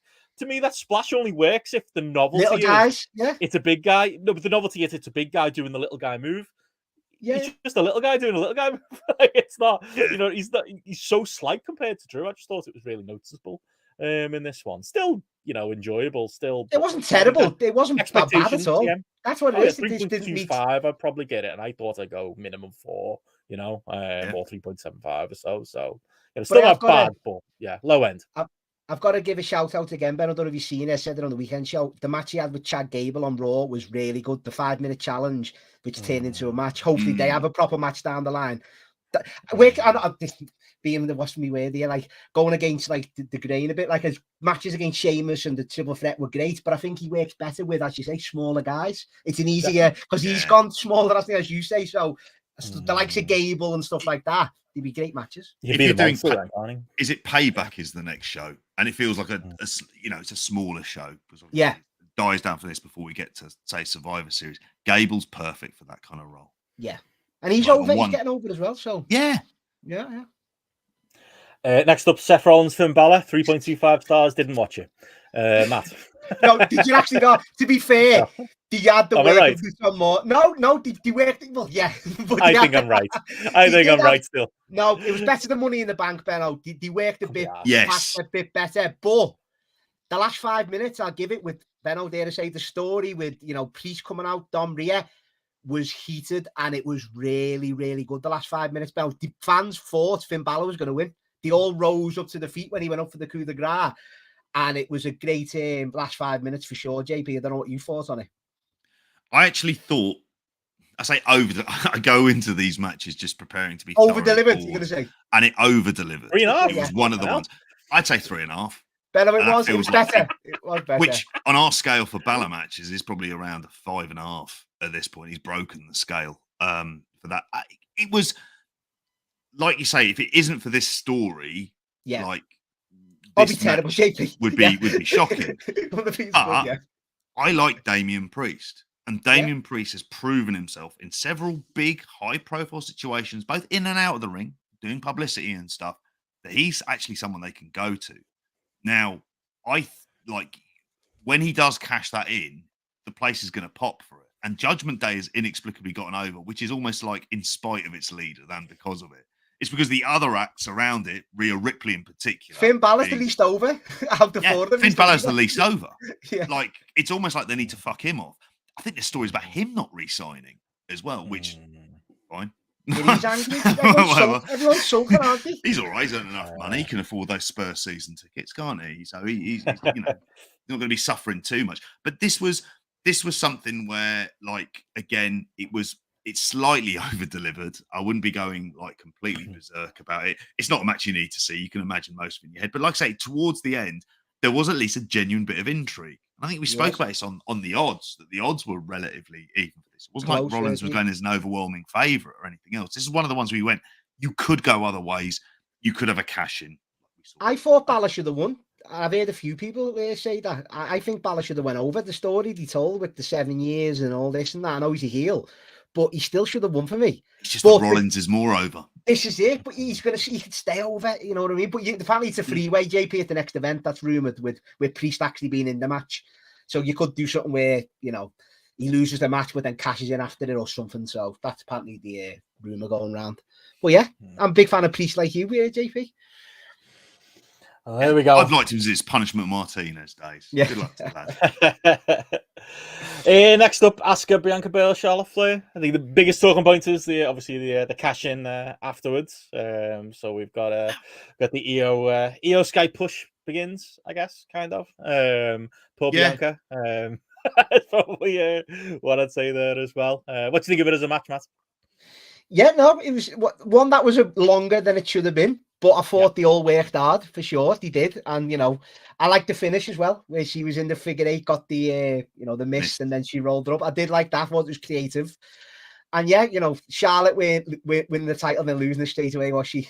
I'm not that quick anyway. She's done it a few times the next night, but it wasn't going to be that quick. So Bianca had to do it, and yeah, it just opens up. Where'd you go? Because Bianca and Charlotte looks like it's going to be the feud, but then the title's on Io, so does it go to Asuka and Io as the former champ, even though Bianca was the one? So it's a bit of a weird dynamic going on. So, and you got Bailey in there as well, who's always looking to turn. So yeah, and Io's over. There.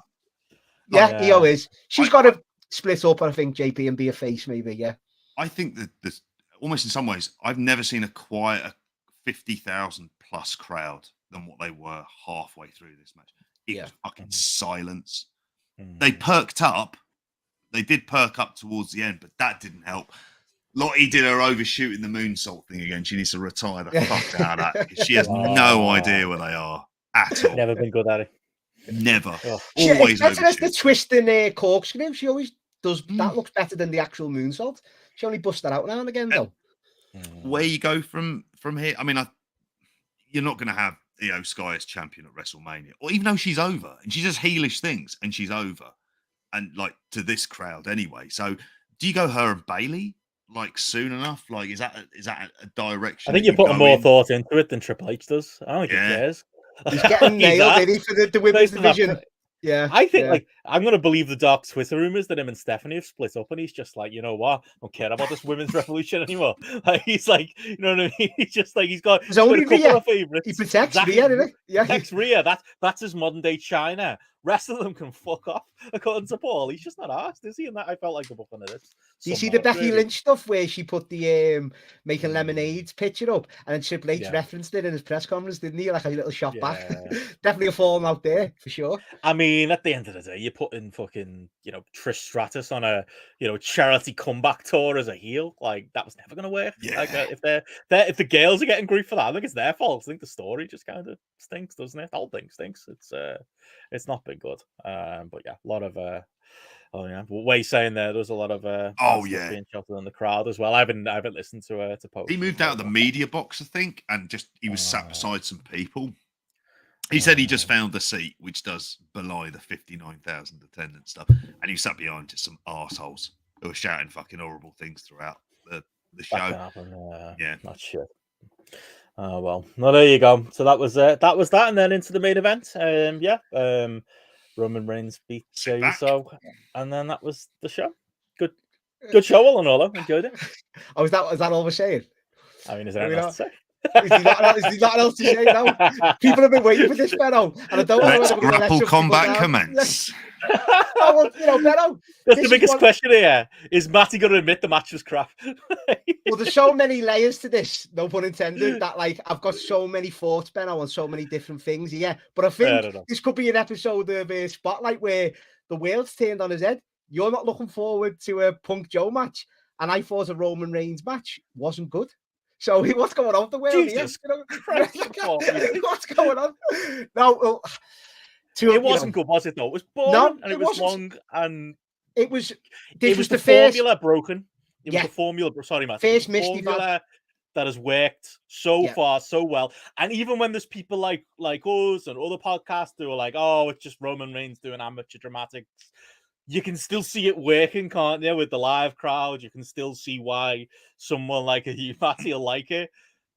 This one, I don't think it had any of that. I felt like, what was a fault? Was it I'm honestly not pushing you here, but it was.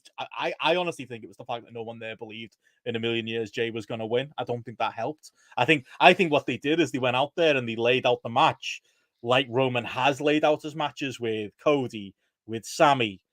And in those circumstances, people 100% believed that there was a chance those lads were going to win. I don't think anyone believed Jey was going to win. As much as people are into the story, and I'll admit that, people are. I just don't think they actually believe Jey was going to win. And maybe there's elements to that things in the crowd, but it just didn't work. They went back to this was season 6 of a TV show for the Matt. Like, this was going back to the well one too many times. I can't, as I've said, it wasn't good. You're right. It was the first time they've laid one of these out and it didn't connect. because I'm not, to the extent of the Montreal and WrestleMania, obviously, and I'll hold my hands up, they weren't as rabid. Of course they weren't. And like I thought they would be, but they was still a near fall where they did buy it. So there's elements to that, what you're saying, Benno, but it was just the match layout killed it. If they would have started with like Jay Hot, a bit more violent, it might have got the fans into it more. It was the fact that it was, even I was sitting there, I got up 7 a.m. on a Sunday, I wanted to watch this first, but I thought, no, I'll put the event on. I wanted to just go straight to this. And I'm glad the way Christ intended, yeah. Matty. But it was like, honestly, I was so disappointed. Even I was saying, come on, lads, really, let's have a bit of something here. And then when Solo come out, this is where I see I've seen a lot of knee jerk at the same time, though, Benno, which I'm going to probably go on a rant, a proper fucking rant in a minute about like the angle at the end and stuff. I'll admit, the match, was a no-no. The way they laid it out, it was so fucking slow and boring. A proper miss. I'll hold my hands up to that. But the story... Not your fault, mate. You don't have to take personal responsibility for it. I feel like I've got to sometimes, JP. I've had me at that much, haven't I? To be honest. Yeah, this isn't a football team. You don't, you can just. Yeah, to me, no, like I support them more than fucking Liverpool. These are my fucking wrestlers. These are my fame. And like, they let me down. They did, Benno. They fucking let me down. Bloodline Ultras. There you go. There's your title. But at the same time, from when Solo come out, he got me back, Benno. I loved everything about the finish. I loved Jimmy's turn. I predicted it. I'll argue all day with these fucking arseholes. Sorry for saying that word. Who were not fucking on board with it. It's different, Benno. It's something different. It's not just fucking wrestling going into something else that you've seen a million times. All right, brother v brother feuds haven't worked, I've seen. So what? Give these a chance. They've been elevated up. I'm sure they'll make this work. Give it a fucking chance. They've cut it off before it's even had to go to for Jimmy to even explain why he turned. So I'm thinking, I'm happy with the story part of it, Benno. Always will be with these. I think they will, Ben. I think they'll always deliver with that. And once again, if they don't, I'll hold my hands up like the match. But the match was shocking. The first half an hour was shocking. The last 5 minutes, I was back involved, and I loved everything about the last 5 minutes. So that's what you're getting out of me. Dylan, Matty sounds like footy fans when you lost the derby match. We can all have laughs and jokes, but you know how much I love this stuff. I travelled down to London, and me being the live and they loved it all. And I look forward to this every fucking week. I look forward to it every month. And they did let me down for the first time. Honestly, they fucking let me down big time. Well, thank you for the call, Matty from Dingle. This is Radio City 96.7. We will move on to our next call from the drive home after the game.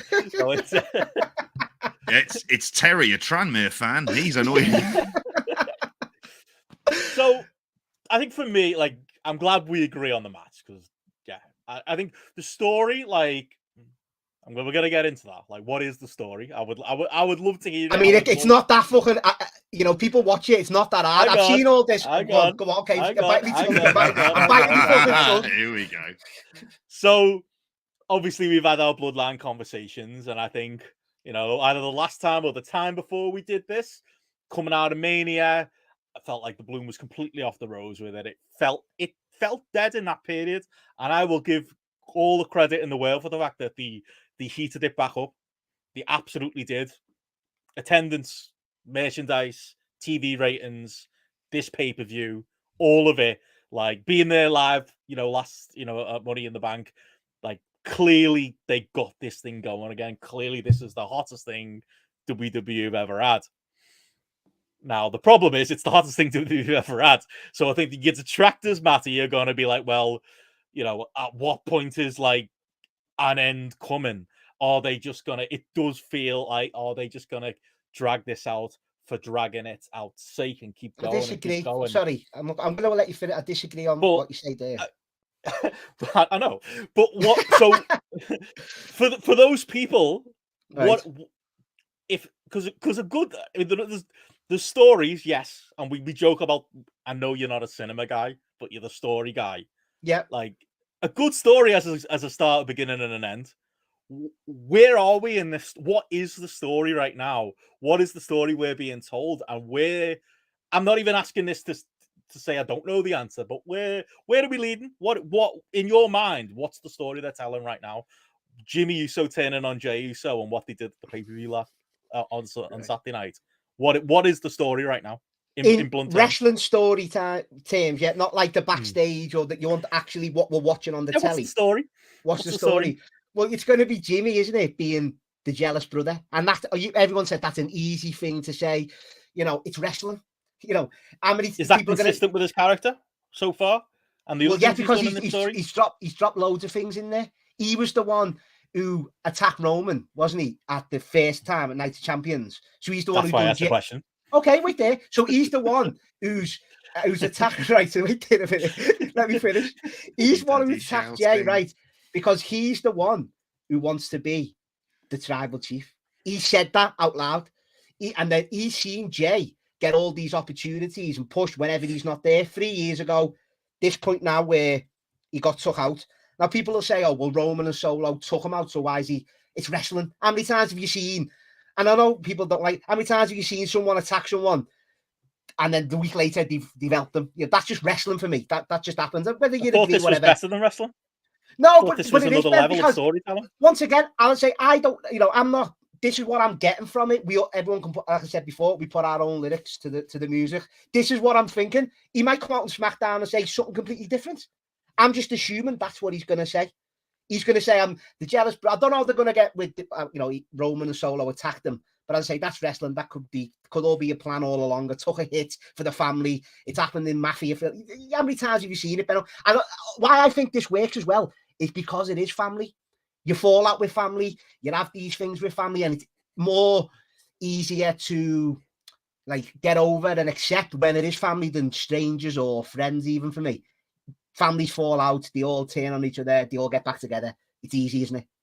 But I think that's what it's going to be. It should be the jealous brother. You've had all these things. You shouldn't have been tribal chief. I want to be it. He's basically said that on promos as well.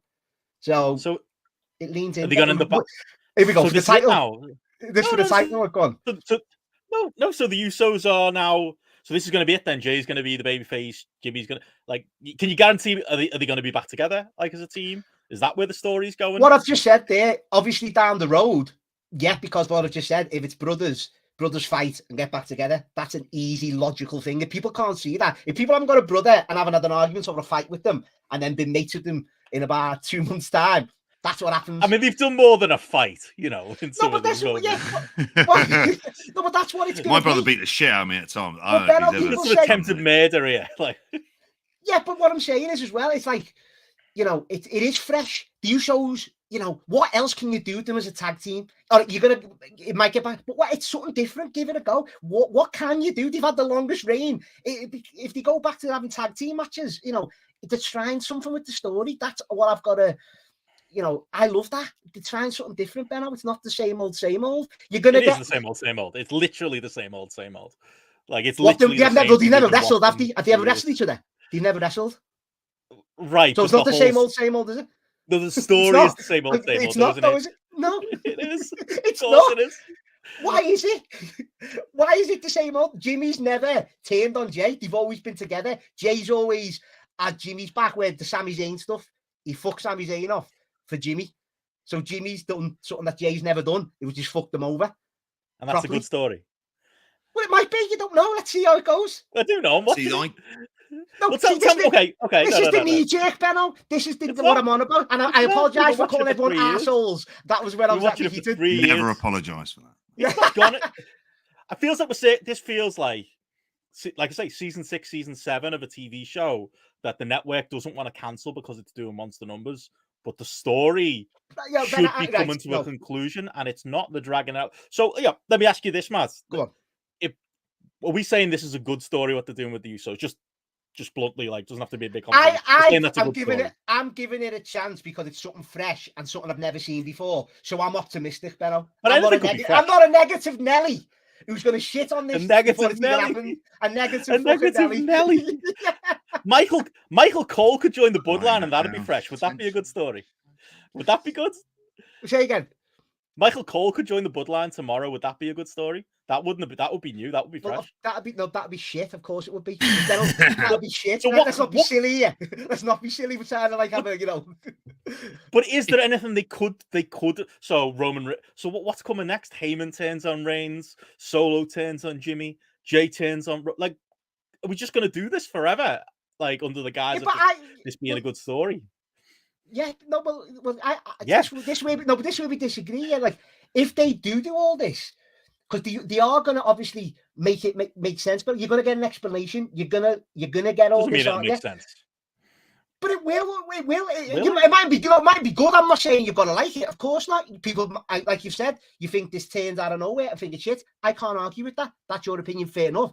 But give it a chance to let it be explained to see where they go. And there's loads of things that they've been hinting at. There's loads of stuff left in the storyline before you get to Cody at WrestleMania. There's loads, Benno. You got a 4-way. You've got Roman and Solo to fight because they've been planting that for I don't know how many months now, since before Money in the Bank when we were there. That's coming at some point.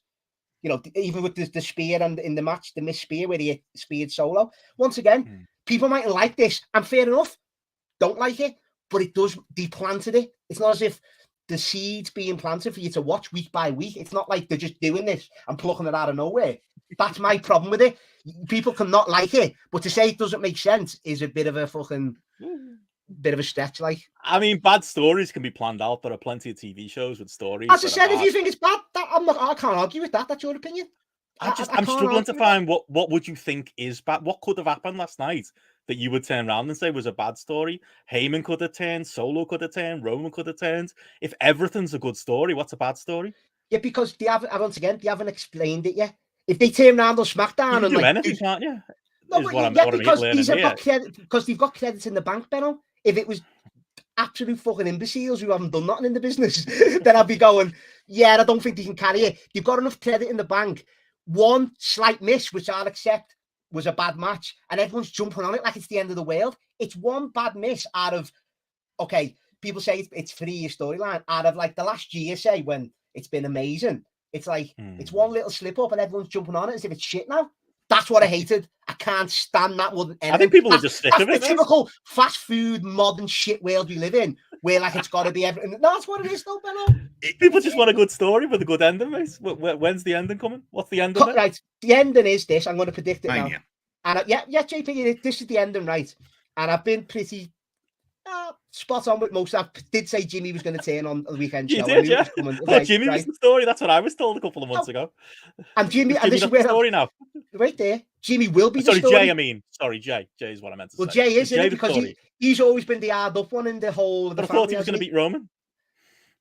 Well, he should have. Me and JP said that would have been my perfect ending, and then you could have not ending, but that chapter, and then moved on with whatever happens in the bloodline. But I think it is going to be Cody now. If it wasn't going to be Jay, it's going to be Cody. And this is what's going to happen. Cody nailed it in the promo before WrestleMania, where he said, you're going to end up on your own. What was the line? A chief without no tribe, a fucking Roman without his reigns. And that's where Cody's going to beat him when Roman's got no one left.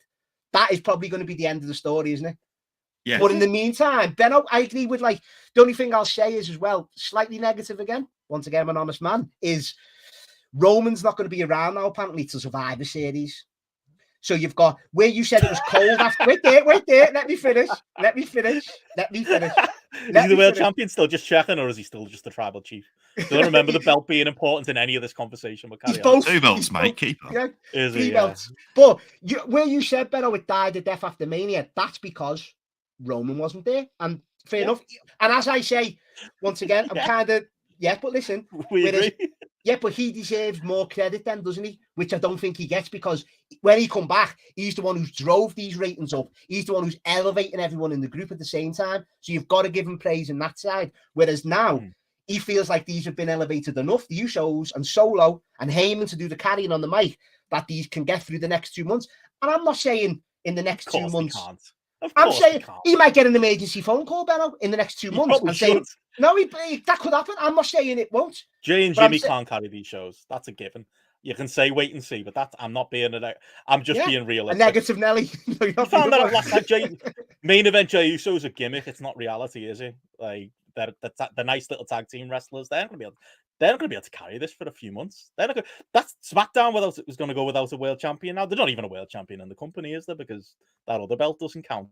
You know, luckily they got Cody on Raw carrying things. Like, luckily he's still he'll get the title at WrestleMania. Obviously, that's what's going to happen. But as you say, in this meeting, we're going to get it. I'm telling you now, we're going to have more of these, whether you like them or not, in the next 3 months or so when I'm on this fucking show, because it's going to be peaks and valleys, Benno.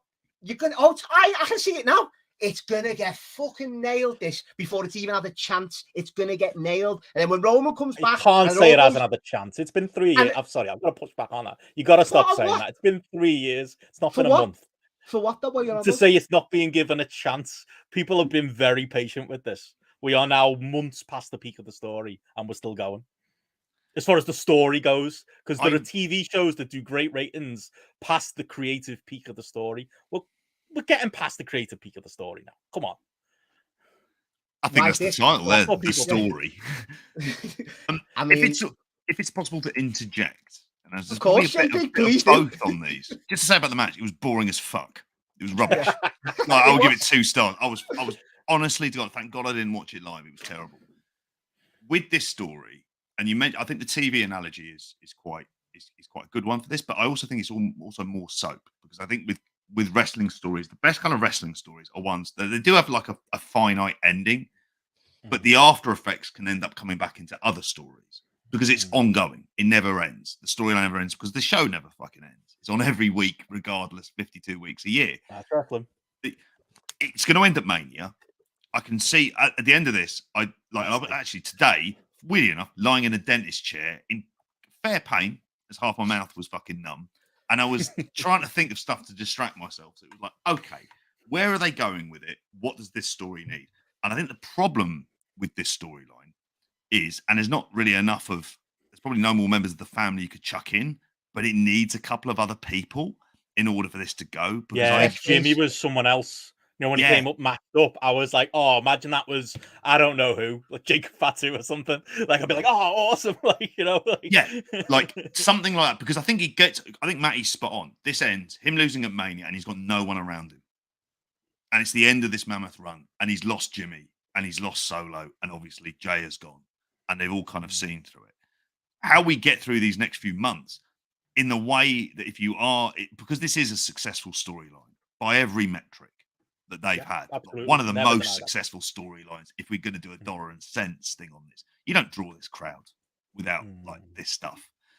I think the issue is with it is there's just not enough people to go around. And when you've got the same 4 people in and around it, I think that's where the problem lies, because it's a Mandela effect to me. When you said Jimmy and Jay have never faced, I was certain that they'd faced at some point, just even on a random SmackDown or Raw.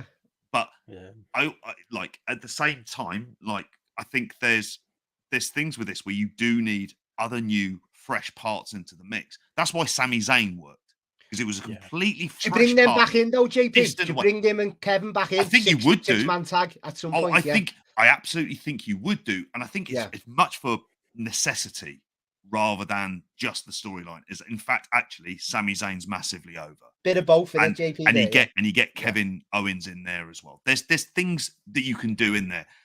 The problem is you're removing the central character of a TV show out for 3 months, and that's like I reckon he's going to get a call. Negative effect. I think Benno agrees with that, don't you, Ben? I think he's going to get the call sooner than that. Because even I'll be honest, for different reasons. Like, I'm I think he'll do it on a practical basis, just because they'll look at the ratings and go, "Oh shit." Yeah, if they can't do it, he's going to pop the rating. Even because you can't go if you go straight to Jay on SmackDown and stuff like that. There's big problems there because he's lost, and like in a sense, what you want is the all-conquering. Like you need, and this is the time to have the uber. This is the direction I'd be going in with him not going away. It's just an uber ultra-violent Roman Reigns who's kind of unhinged at this point. He's destroyed Jey Uso. He's had all of these things. He goes buck wild. You have an LA Knight feud to capture in on the heat, which kind of slightly takes it away, but you put this other character into the mix who is hot. And that in its own way kind of freshens things up. And then Jimmy and Jay can exist in its own kind of world to the side, rather than having the pressure of, say, headlining big shows and TV all the time and stuff like that. That would be what I would be doing for it. But can I just say as well, I forgot what I was going to say there, JP. Sorry, you have to... No, like, should have won the world title. I think that's what you're going to say. And then no, it's like, I'm invested so much in this. I do look at every little look, JP, every, like, glance. And it's like, when Jimmy did attack Jay, even Roman was shocked. It wasn't like this big master plan that they'd concocted.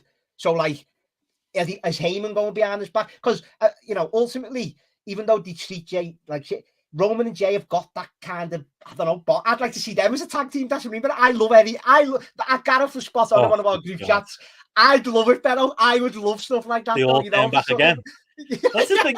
It's divide and divide. It's like, you know, what's the analogy? It's like cutting a cake in more pieces, isn't it? It's like, so Lowe's going to end up at the end of the table. There you go. He's going to end up with the broom, innit?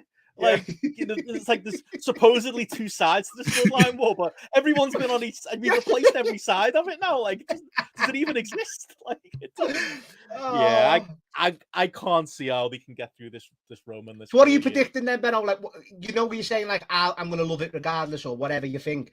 What do you gives your take then? Because don't like come back at me in 3 months. Like, gives like a what you think will happen, or is it going to be shit? Just gives your outline of what you can see happening. I think we're going to get a lot. It is. I think the TV and film analogy, or the soap analogy that JP put is the best point. I think the story should be over. I think Cody should be world champion. Jey Uso should have beat Roman Reigns. Everything you just said about laying out the bloodline falling apart. If we were telling the story the best way possible, that would have all been happening. This would have been Jay's moment. And we could have celebrated together, Matt. It would have been a lovely scene.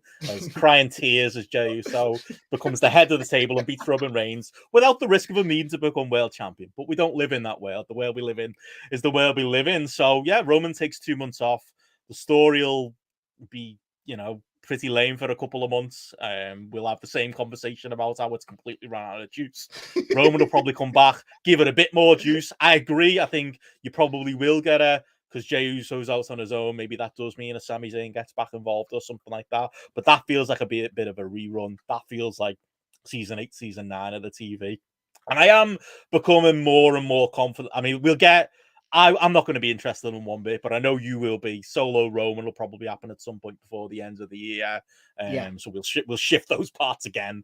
Triggers Broom will Rumble that, JP. I was thinking exactly. Yeah, that's probably coming. Yeah, that's probably coming. And whatever, Jimmy will turn on Jay, and Jay will turn on Jimmy, and Paul will turn on whoever. And then Roman off as well.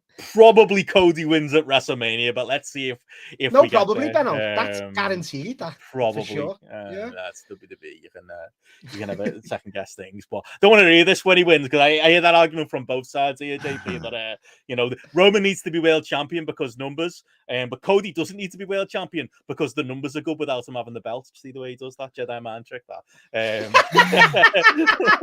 years of practice that one, Benno. But I think that's you know, you can't put he's Lex Luger then, isn't he? And I don't think that's you don't give credit to the story for Cody being where he is now. You give credit to Cody for managing to stay over despite the bad story. But yeah, WrestleMania is their last chance for that one. That's all I'll say on that. But even I'll say, Benno, you know, without glossing over everything again or rehashing what we've just said, you know, I'm excited for the next few. I am. I just want to see where they go with it and what story they do tell. But even I've got to say, there's a long time before Mania, JP. And even though it just rolled off that like the potential 4-way, a solo match, there's still a lot of TV in the meantime. There are a lot of pay-per-views and Saudi. There's a lot. So I've got confidence in them, and they've got enough credit in the bank, especially with me, that I think I'll enjoy, you know, most of it, Benno. So let's see what they do. Well, that's the 8 topics anyway, as we say 1 hour. We should move on. Yeah, sorry, listeners. Sorry, listeners. Should we move on for a cracking video? Be 45 minutes, but yeah. Should we move on to something we can all agree on, which is obviously the latest Dark Side of the Ring episode? Do you want to go there, or? JP's been waiting for this one, haven't you, JP? I spent a whole weekend with him, Matty, mostly, and like I was braced to hate this thing, or not even that. You know, I was more like, it can't be as bad as JP said, and then it was. I think we'll spend 5-10 minutes on this, and then we'll move on to the other shows we've seen, Rev Pro included. I think if people are expecting a rehash of the conversation we just had there with this, I don't think the material's there with this week's Dark Side of the Ring. I thought it was just it wasn't bullshit. A documentary. It was What was your quote, JP, for that show you want to see? Liars telling lies. What's the give us the full one? I mean, there's now a Franken book called Lies, Liars, and the Liars Who Lies, Lying, and the Liars Who Tell Them. I mean, this one is just professional bullshitters bullshitting professionally.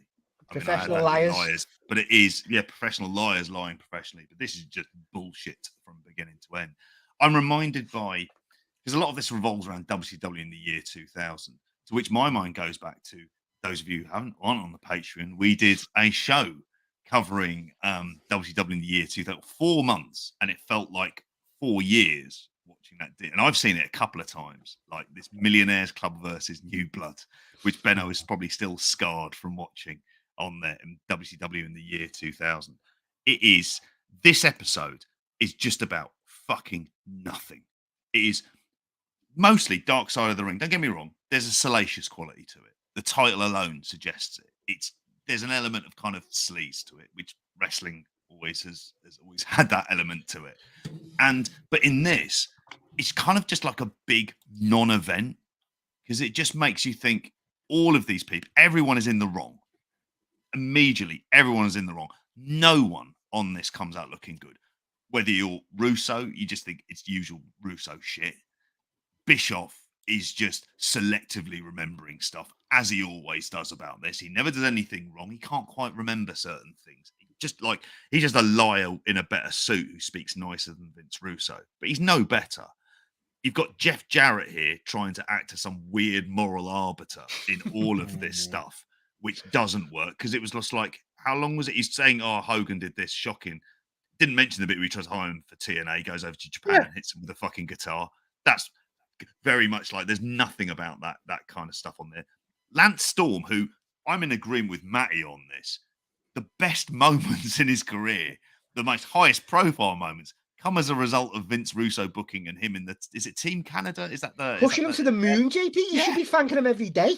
He could have been a world champion. Like, there would have been a point that the company was so far bare bones towards the end. Him being a world champion or something. He gets that match on Nitro, and the fans are buying and beating Booker. When he puts that Boston single crab on, the fans are buying him. He's going to beat Booker T. Jeff Jarrett, Mike Awesome, Lance Storm, they were the top guys, weren't they? In that Nitro period. I came out JP not learning it. I learned nothing. That's the problem. It was just I can't tell you anything about the story other than it's just shit. There's stuff about at the end. I don't know what happened. I don't know. Hogan really wins ultimately, like, because they. I don't even want to. It feels like a disservice to any listeners for us to recap any of the events that actually happened. But it's just, it's watching. It's like being sat there for 45 minutes, being forced to watch a row between two cunts. It's just like, fuck. That was just now, wasn't it? You're doing yourself a disservice. I think there's another title. That's the kind of wrestling conversation that you never fucking like hear around the place, like going into the minutiae.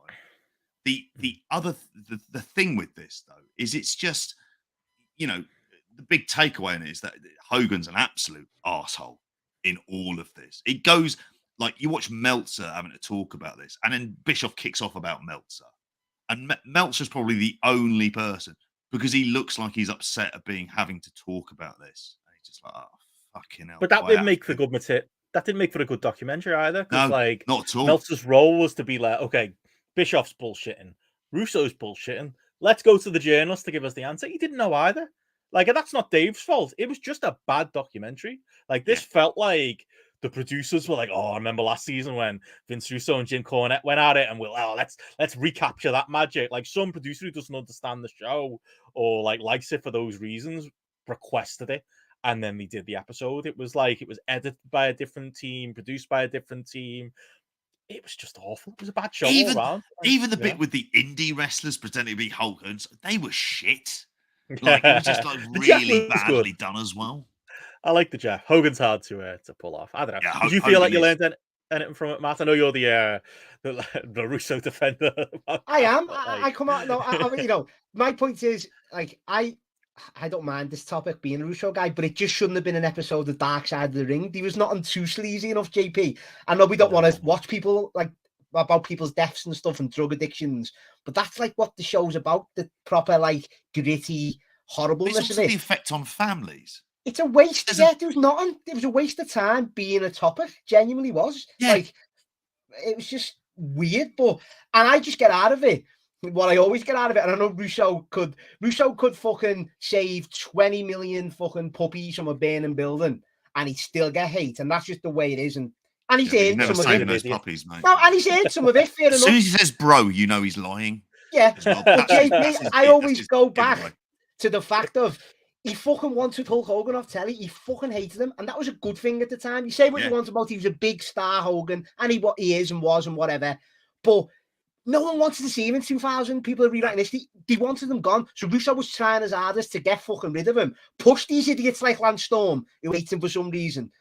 You know, and I know, you know what I mean? It's like, and I just see that, and maybe he went about it coming out for the second part, which, once again, who do you believe? Do you believe Russo said it was all agreed? Bischoff said it was. It's like, none of it, like... Russo's lying, Bischoff doesn't remember. That's basically my take on it, and Jeff's working. That was what... But I love it as an actual promo where he calls out. I love that promo, because he just ripped into him. And I love the fact of Hogan trying to fucking sue him. And it got laughed out the fucking court, because he was having to go with the character. Fucking but then he ended up doing a thing where he already was never going to do it.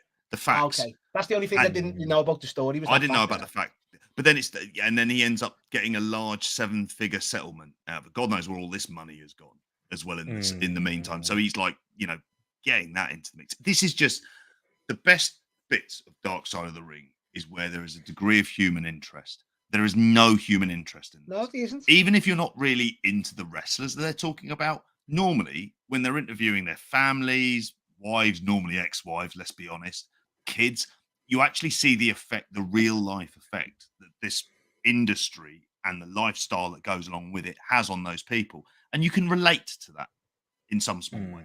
There's nothing in this that's relatable. Nothing. And if you want an idea about like what a mess WCW is in the year 2000, I highly recommend go back to listen to our review of WCW Millionaires Club versus New Blood, because I remember just one of Gareth's quotes from it. He said something along the lines of, I thought I'd finished it and I was only half an hour in. And I thought, what the fuck is going on? What is it? It's a weird thing. Sometimes you watch stuff and you go, oh, that went quickly. You won't be saying that about that. But yeah, it's like this is the worst episode they've done. We hated the Abdullah the Butcher waste of time. Hated that one. This one is just like it's just a waste of time rather than say an Abbey one where it's an interesting topic told very badly. This is just this has just been rejected outright. Yeah. Well, Marty Jannetty's up next, so we got that light relief coming soon. At least it's fucking a proper Dark Side of the Ring there if Marty's on it. Yeah, it is, isn't it? Exactly. What a high bar to the quote from Benno when you guys saw him for Love of the Wrestling, he's a bad bloke. Yeah. And it was said with no irony, he's a bad bloke. After the New Jack one, though, I'm not going to be shocked if he works the producers into telling a very different story next week. But we'll see. But that's all the time that deserves. It was a bit of a letdown in the end. Maybe we'll review the actual show and we can get properly into it at some point, Matt, and talk the actual. Maybe let's not ever. But dealer's choices coming up better. I've heard a teaser what JP's dealer's choice might be. So yeah, we'll see. But yeah, I was gonna say we haven't got a huge amount of time, but we did. We talked on the pre-show pretty much about our day out in London on Sunday, JP. But yeah, we were out and for our day out to see Rev Pro live in London, number 76 at the 229. GRAPPL Charlie got to attend his first event, as we talked about on the pre-show. Definitely the photo of him on the ring might make the show images there. I think classic. Gotta make it classic. Or with the wrestlers maybe. He was doing the rounds. He doing more meet and greets than any of the wrestlers was GRAPPL Charlie on Sunday, mate. Hell of a device just to bring a baby to a wrestling show. Guaranteed to. I was a little bit worried about when the main event happened when they had like the 10-bad tag and they spilled into the crowd. I was like standing between JP like the ring, just make sure here like this doesn't get a bit crazy. But it was fine, wasn't it, mate? You did well. You got I was behind Trent 7 at one point. Yeah, hiding from all the action that was going on. It's good stuff. But yeah, all in all, good little day out at the 229. I thought it was this is the second one in a row been as far as the 229 shows go, with Rev Pro on the bill to their own big show in London at the Copper Box. And yeah, I genuinely thought that I know they've unbelievably, JP pretty much announced a full card now, coming out of this 229 show, and it's a very solid card coming up. And yeah, I just thought it was a really enjoyable, I'd say 2.5 hour show, a little bit longer, due to some maybe issues in the middle with some technical difficulties. But yeah, very enjoyable show. And yeah, your first time at the 229, mate. Yeah, and I have to say it's a cracking venue. Just the idea of a venue like this, because it seats around 200. But there's enough space around the place. The bar's expensive, but it's a decent enough bar. And it's not like you're spending ages queuing. So it's actually like a good kind of fan experience. Easy to get to, because it's just round the corner from the tube station, literally across the road from the tube station at Great Portland Street. So like I say, they've been running there a while, but it's the first time I've ever had one of these. And probably the greatest endorsement doesn't actually come from me. It comes from Vicky, where she said, do you know what? I'd quite like to take Harry and George to that. That was a lot of fun. She enjoyed it, and she's not into wrestling. And I thought that was a big thing for it. Charlie enjoyed it. He can give his fucking eyes away from it. Then, you had to turn around and face him for the ring so he could see what the noise was. You know what I mean? It was like, he kicks off. Didn't want to be taken away. Yeah. No, he kicks off about it as well. I mean, and I think you look up and down the card. There's two imports, of whom there is already history there between the Velocities and Hyan. Hyan's done a few tours of Rev Pro now. She's very much feels like someone they can always bring in and just integrate into that world, even if in the US she doesn't have much of a kind of necessary reputation. A couple of technical issues, which can be a bit of an annoyance. I mean, particularly the mics going, because they were just being too heavy-handed with it and stuff like that. And yeah, and possibly someone needs to tell Dan Maloney. Yeah, he needs to stop also swearing just relentlessly on the mic, because it's quite lazy. I mean, Leon Slater doing it, he's kind of a bit more forgivable just because he's very, very young and he's not often in those situations. But Dan Maloney, who you brought up the point of like, how's this bloke a fucking junior in Japan? He's a big bloke in real life. Oh my god! I mean, Zach Knight looks massive too. Oh, he looks ready for if the promise he got on the Jericho podcast, Ring of Honor Dark, somehow pays off. Maybe. Big stench of desperation around that lad. But yeah. I mean, let's go through like the card. Like that stood out for me from the first half. Dan Maloney and Zach Knight. Like, I think probably one for like you'd enjoy more in the build than maybe on the VOD from the little reviews I've seen so far. They're doing, obviously, I think we both bought the finish. It looked like a ref screw up. So they did the whole thing, Matt, where it was like it looked like it wasn't quite a 3 count, but they rang the bell. But basically, they're doing a story where Zach Knight keeps getting screwed over either or like narrowly losing matches. So it kind of worked in that me and JP were both stood there thinking, "Oh, that referee fucked up, didn't he?" Yeah. Only clued in by other people that wasn't the case. But it was just a genuinely hard hitting match, like to watch live to see like. Like Dan Maloney's, like it's definitely tightened up on his stuff. I would say since it's been to Japan, and you know, Zach can hold his own. I kind of like that. The last 229 show was that. I mean, it wasn't as good a match, but like Zach Knight and Trent Seven kind of went back and forth, and it was like just a couple of big lads hitting each other hard. There's a place for that on Brit Red shows. There's like it's not a division. You don't need a whole one. You know, talking about the other London promotion, but you know, as far as like a match like that you can offer on a card, I didn't know Riot Cabaret have a big lads division. He should do, but that was a highlight of the first half. And Velocity's Greedy Souls was very good as well. The tag division in general, got to give a lot of credit to JP. I think that's just something that's kind of popped up over the last few weeks. They've got like a few good teams in the company now where you can actually do some interesting interaction between the teams, and that was on the two halves, wasn't it? It was the Velocities beating the Greedy Souls, which heats them up. And then they come out at the end of the Subculture Sunshine Machine match with the Impact Tag Champions / potentially GRAPPL Charlie's new adoptive fathers, Flash Morgan Webster and Mark Andrews. Vicky was a bit worried going over there. But yeah, it was kind of like just basic booking, wasn't it? You got your 2 big tag matches on either side of the show, and now you'll be able to an even bigger tag match with Subculture and Velocities at the Copper Box, which sounds like on paper a great match. And there's a few of those combinations you can do in the tag division now. I think that is, and I think this is one of the big credits to what they have done. Is this is the pandemic booking kind of coming to fruition. I think with a lot of this, where they have got a lot of acts over, but also they've taken a few chances on bringing other people in, and they've worked out like a Leon Slater.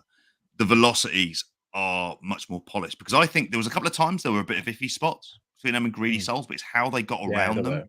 That's stuff that they wouldn't have been doing, I don't think, like a couple of 3 years ago or whatever. And I think they were just excited. I bored them with my knowledge of the Aussie fucking wrestling scene. They were like, "Fuck, like, have you lived there?" And I'm no, I've never been there. Like, just seem to know this shit. Somebody else host the weekend show. But it is the thing about, like, pretty much everyone has kind of improved. So I didn't come away from any of the matches thinking, oh, they were shit.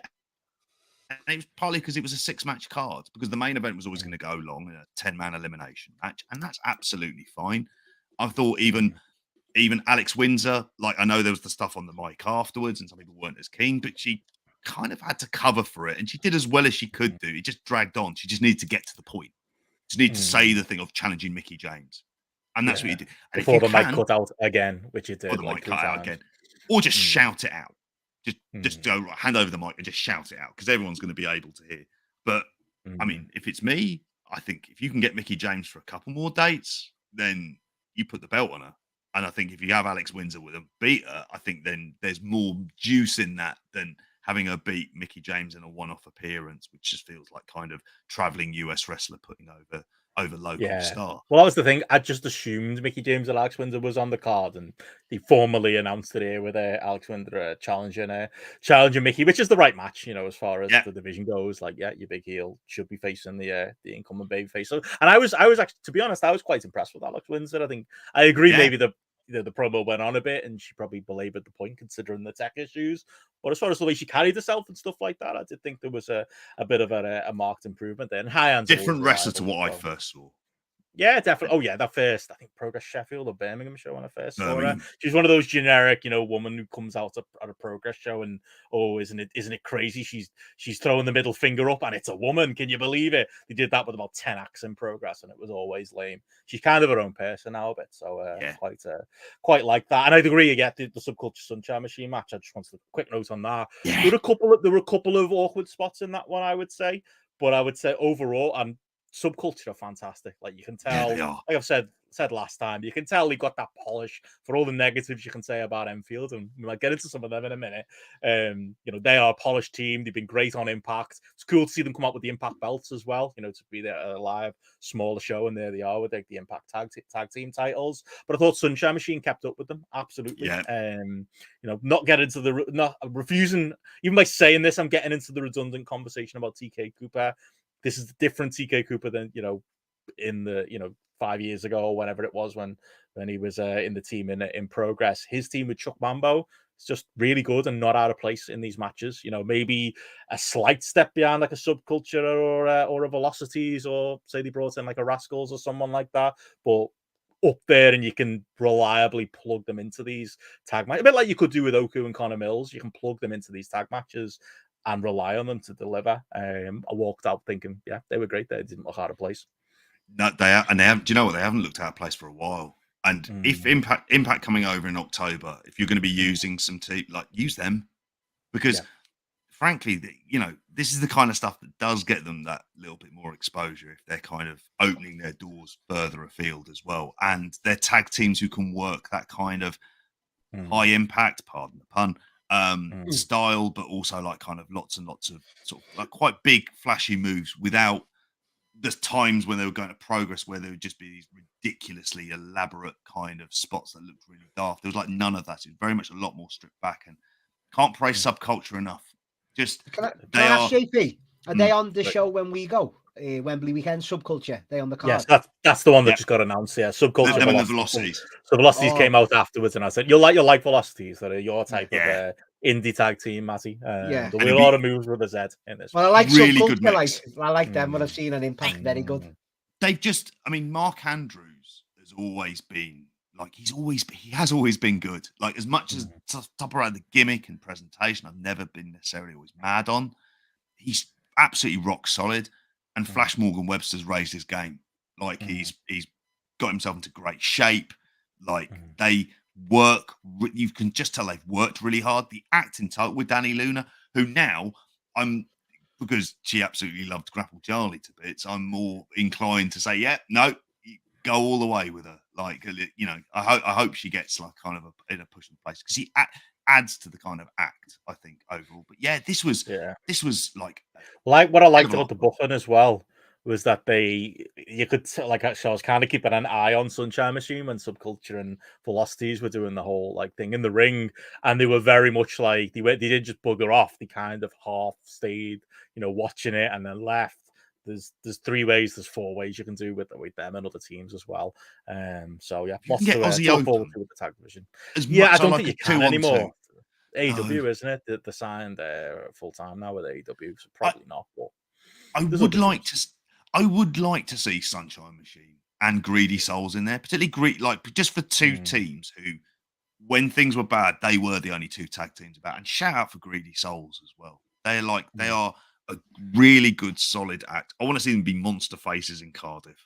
That would be a lovely thing to see happen. But do you know what? They're over with this crowd, and it's the thing you get with Rev Pro. They do these little things just right, and it's just because it's smart, sensible booking. Definitely. So yeah, that was a solid way to build the match there. And the other big kind of notable thing was that the 10-man elimination main event felt a little bit long, but then I was kind of reflecting afterwards, and it was like, yeah, but they did a Survivor Series rule, so this was interesting, Matt. It was like a 10-man Survivor Series match with like all the big baby faces on one side, all the big heels on the other side, but you could get eliminated over the top rope as well. So that made it a little bit easier to do the eliminations, but they did have a lot of eliminations to go through. So, you know, it was a full half hour after the show felt like. Is that protecting some of them as well before this card as well? So we don't pin people? Or, it's got to be. There was a few pins. So like, but yeah, you can do that too. And yeah, there were a couple of eliminations where they clearly done that. But I think the main thing that they're obviously setting up here is JP's fantasy booking came true on this night as Trent Seven seems to be leaning into, you know, I think we've had things to say about the Michael Oku match and being a little bit lukewarm on that being the title match for Copper Box.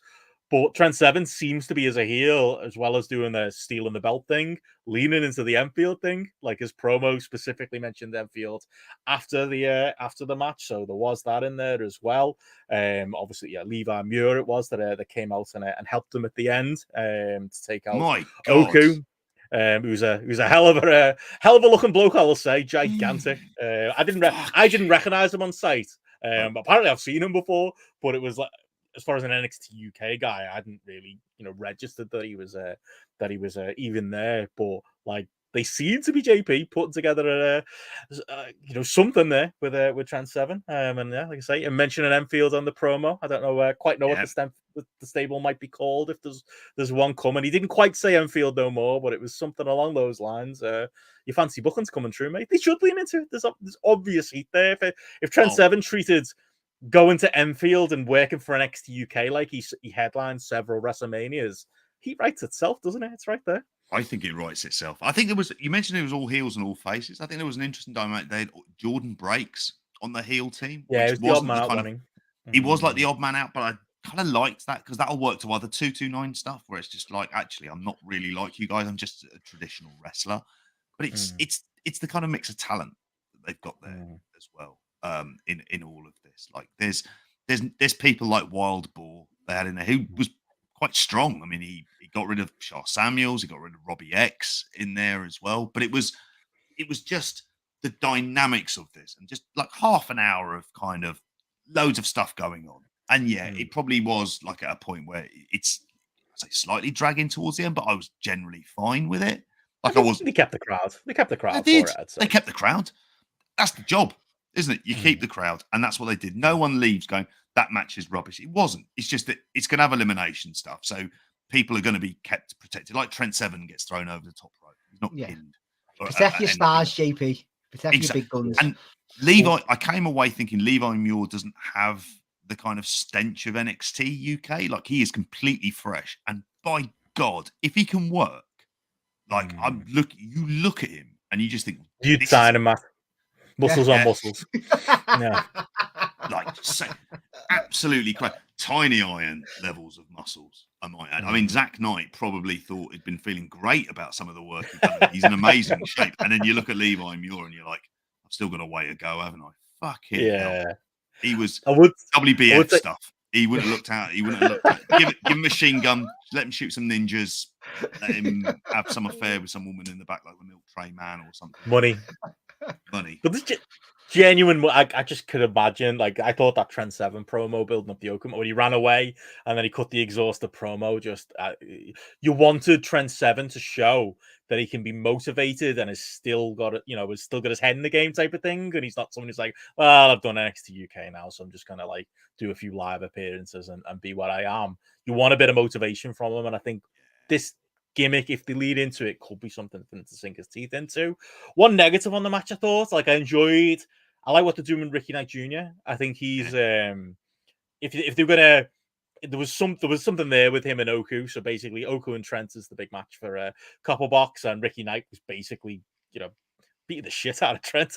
And the problem was to the point where he was battering Trent, no selling all of Trent's offense. And it was like, you're not in the match, it's Oku. And I know that was kind of the story because him and Oku had a bit of a, like, let me in, let me get at him type of thing. Led to Ricky Knight's elimination. And he's been leaning heel anyway. So I think that's probably the direction. Don't know anything, but reading into it, that's what it seems to be. I did think it was a bit much to the point where it just made Oku look a bit feckless that like Trent has stolen his belt. He can't even get it off him. Like they did the whole like dragon things while they were waiting for Levi Muir to do the run-in at the end. And Oku just looked a bit weak because he just couldn't get his belt off Trent. And I thought he looked a bit weak because he's struggling to even get his hands on Trent. And Ricky's just beating the shit out of him. And it's like, you're not the main event babyface for this pay-per-view. Like reining it in a little bit.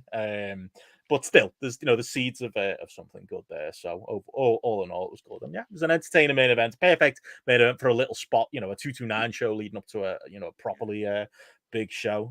You can throw something like that out there every now and then. It's a nice little gimmick to have in your back pocket. So quid. Yeah. Walked away, really. Yeah, walked away. You can pay card on the door, which I was very happy with. It's a great venue, the 229, as far as 20 quid's good price. Yeah, Joe. 23 on the door, but what can you do for 23 quid in like central London? You're not getting into Madame Swords for that. But yeah, like it's a perfect. We're saying that perfect size venue for them as well. Like, can't imagine them drawing much less than the 120 to 30. It felt like it was, and I can't imagine them, but drawing much more. In which case, that room is perfect. So yeah, really thumbs up for me as a venue. I've been kind of regularly at lately, and yeah, I thought it was just a very enjoyable show. Oh, I meant to mention about opener as well. I know JP, you were quite high on Harrison Bennett in the opener with Leon Slater. Always good to see the Leon Slater on shows as well. But yeah, I thought he made an impression on you as well. Yeah, he did. They give chances to people, and if you look at, they've cast their net wider. I should say, cast their night wider. That's a Freudian slip. There was one. But you look at the people that they're bringing in as well. Like, there wasn't a Leighton Buzzard on here. And they'll be able to bring in people all the time. But Luke Jacobs is like a proper regular there. Callum Newman is now in a much more elevated position, and I thought he looks good.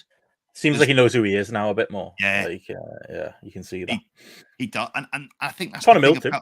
Yeah, Connor Mills definitely. Like I really enjoy Connor Mills' work. Just as someone like the interactions in him and Oku are just a thing of joy, because that's your long running storyline. As much time when they're with these two in the company together, that's the one you always do. Like they're the best friends who've fallen apart, and anytime Connor Mills gets a time to shine, Oku steals that spotlight, which I think is also the biggest storyline. You can always go back to, can't you? You can always go back to that stuff as well. And he's like, his game is very, very, it's good things to say about Rev Pro. And there's, there's stuff I'm going to cover I'm going to give it less than 5 minutes because it fucking doesn't even deserve that, about stuff that is genuinely bad. But you look at the booking on this, common sense, sensible booking done. Like, it's this kind of wrestling is the thing that's survived the boom and bust period of British wrestling that we've gone through. It's the kind of common sense, steady, develop younger talent, use your imports wisely, and just build it up. And it's good to see. Yeah. And I just hope that, the copper box, based on just the numbers Rob Reed, I think, has been trying to estimate there. I don't know how exactly on they are. It looks to be in the 2,000 to 3,000 range, more towards the 3,000 range at this point. Let's hope they push on, and a lot of wrestling fans in the weekend, and it gets to that, I think it'll be a big walk up. I think there'll be a big walk up around, like, when people have finalised where they're staying and stuff like that, and it's like, what am I going to do if they're there on the Saturday? Then you're hoping that people without tickets who know they can just go. You know what I mean? There'll be a lot of that too, I think. Yeah. I'm one of them, actually. I haven't got a ticket. I haven't bought mine. So there you go. Sorry. We'll sort it out. We'll sort it out close to the time. But Charlie's been bollocking me, telling me to get them sorted. Very quickly, because we are running out of our self-imposed time limit. We've got any tournament season note, JP? I've not with being away this week. I managed to get in the SummerSlam, managed to get in Collision and Dynamite, and even Rampage. Did manage to, and Dark Side of the Ring too. Did manage to get to the G1 this week. So I haven't seen much of it this week. But once I saw some of the results, it didn't really encourage you to go back. El Phantasmo and Ospreay, good things about. I want to see that. That was good. Hikuleo going through. I don't want to fucking see that. You should have seen JP's face, Matty, when he found out that Hikuleo went through. Several points through the Rev Pro show, JP just kind of randomly will blurt out, Hikuleo, though. It was well, JP, how much it angered him. you were breaking down the possibilities on the weekend show, wasn't you? That was one you didn't want to have. No. What were the... It's almost, this G1. Like, I've got to be honest. I was optimistic. At the start, when we did the previews of this, was like, actually, there's a lot of interesting people in there. And what I've kind of learned from this is, the obvious thing that everyone would say, which is there's 10 too many people. It should be 20. Nothing more than that. And of the options they go for what are the laziest options you could do. So that A block, for example, it was like Sonada, Chase Owens, and Hikuleo, who I had no interest in it. Everyone else, the other 5, I was like, yeah, get in. Gabriel Kidd, Yota Tsuji, Ren Narita, Kaya Kiyomiya, Shota Umino. If any one of those had gone through, and I would have preferred to be Kiyomiya, because otherwise, why the fuck bring him in? Which has just been, all of this is a gigantic waste of time in terms of bringing him in. He added a bit of novelty to it, but nowhere near used for a guy in Hikuleo who, let's face it, is he going to be there in a year? There's a fair chance at some point he might end up somewhere else, isn't there? So what is the long-term strategy with this? And it's not like, and it's really weird because the crowd wanted Shota. The way it was set up in the end was Shota Umino. It was basically whoever won that match was going to go through. If it was a draw, Yota Tsuji would go through.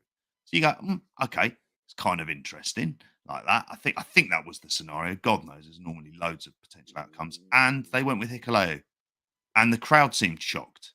And afterwards, they kind of reacted to bits of the promo. And I hear he's a nice bloke, but that's not a reason for him to be going through a quarterfinals of a fucking G1. Like, but he's seriously. tall, JP. You're missing that. He's tall. He's got tall. That's it. That's all. What does that mean? He's like, I mean, like, I look at that and I'm just like, seriously. Hikuleo, though. Hikuleo. He's so non-threatening as well. You can tell he's a nice bloke because he doesn't come across as a threatening bloke that suits his gimmick at all. He's shit. And it's just all of these. you build up Yota Tsuji, Ren Narita, and Shota Umino as the future of the company. The short on time, I'll just say shit. That's my like. That's my yeah. That's my commentary. Man. I could give it more. I could give it less. We haven't got much time left. I didn't like. This was a weird one because I was like squeezing it in, but there was some weird like Yota Tsuji versus Gabriel. Gabriel Kidd's been a lot of fun in this, just because he just goes buck wild. He just rips up the script. But he attacked what looked like Yota Tsuji as he was doing his entrance. And then Yota Tsuji came out, but the bloke he attacked looked exactly like him. Now, I haven't followed up on this because I'm not long for like fitting this in. The Hebner situation. Like, is it his twin brother? Yeah, is it a Hebner situation? Because he seemed to take a bump, but he's not a big bloke. I was just like, right, I just assumed it'd be a young lion that he sent out there with a fucking wig on. But no, like he just looked like him. I was like, right, am I freaking out here? Is some sort of like flashback to the late 90s or something like that? And I'm on a trip or something. But no, he's a stuntman apparently in the US. Connor says he does have a twin, so that's who it is. Yeah, there you go. I thought you were smoking. Fair fucking play then in that case. But why wasn't that bigger? Like, why isn't Yota Tsuji through? He's got much more charisma. Kaya Kiyomiya. I think Ren Narita's not had a great kind of tournament. Could I just say Kaito Kiyomiya? Like, if you were Noah, like, how did you not negotiate him at least getting out of the block stage? Like, he went out the day the N1 started. Like, it's so embarrassing. Like, I don't understand, because he's been quite engaging. I've enjoyed the story. Like, he's not even getting the Okada match out of this. Like, no, yeah, crap. I think we'll do the full post-mortem on the G1. I think we'll probably talk about more on the weekend show this week. My overall thing is going to just be, this feels like it's, the G1 has slipped and slipped and slipped, and the year on year it's not been as good as the previous year. This feels like a different thing. This is might as well not be called the G1. This is, I'm gonna have to next year tune my brain into whatever this is compared to the glory years where you get 5 4-star plus matches on a show potentially sometimes. Maybe not that many every night, but much better than the quality we got here. Like, it was about matches. Yeah, and it's not about it's about the story. But it's not about the booking either, because the booking's crap too. Like, that's he has. We thought he jumped the shark a while ago. It's gone. They need some new, fresh ideas in there, because this whole thing this tournament was going to be like, it's the new generation of new reset. Even I got them vibes, JP. And this was the block where it's going to happen. Instead, what we end up with is a very lackluster IWGP champion who wins his block unbeaten, and no one gives a shit. What I would say of the matches that's worth watching, that Okada Tangaloa thing, I saw fucking hell. I couldn't believe what I seen. Was that on a magic trick? No, I thought that's what that was.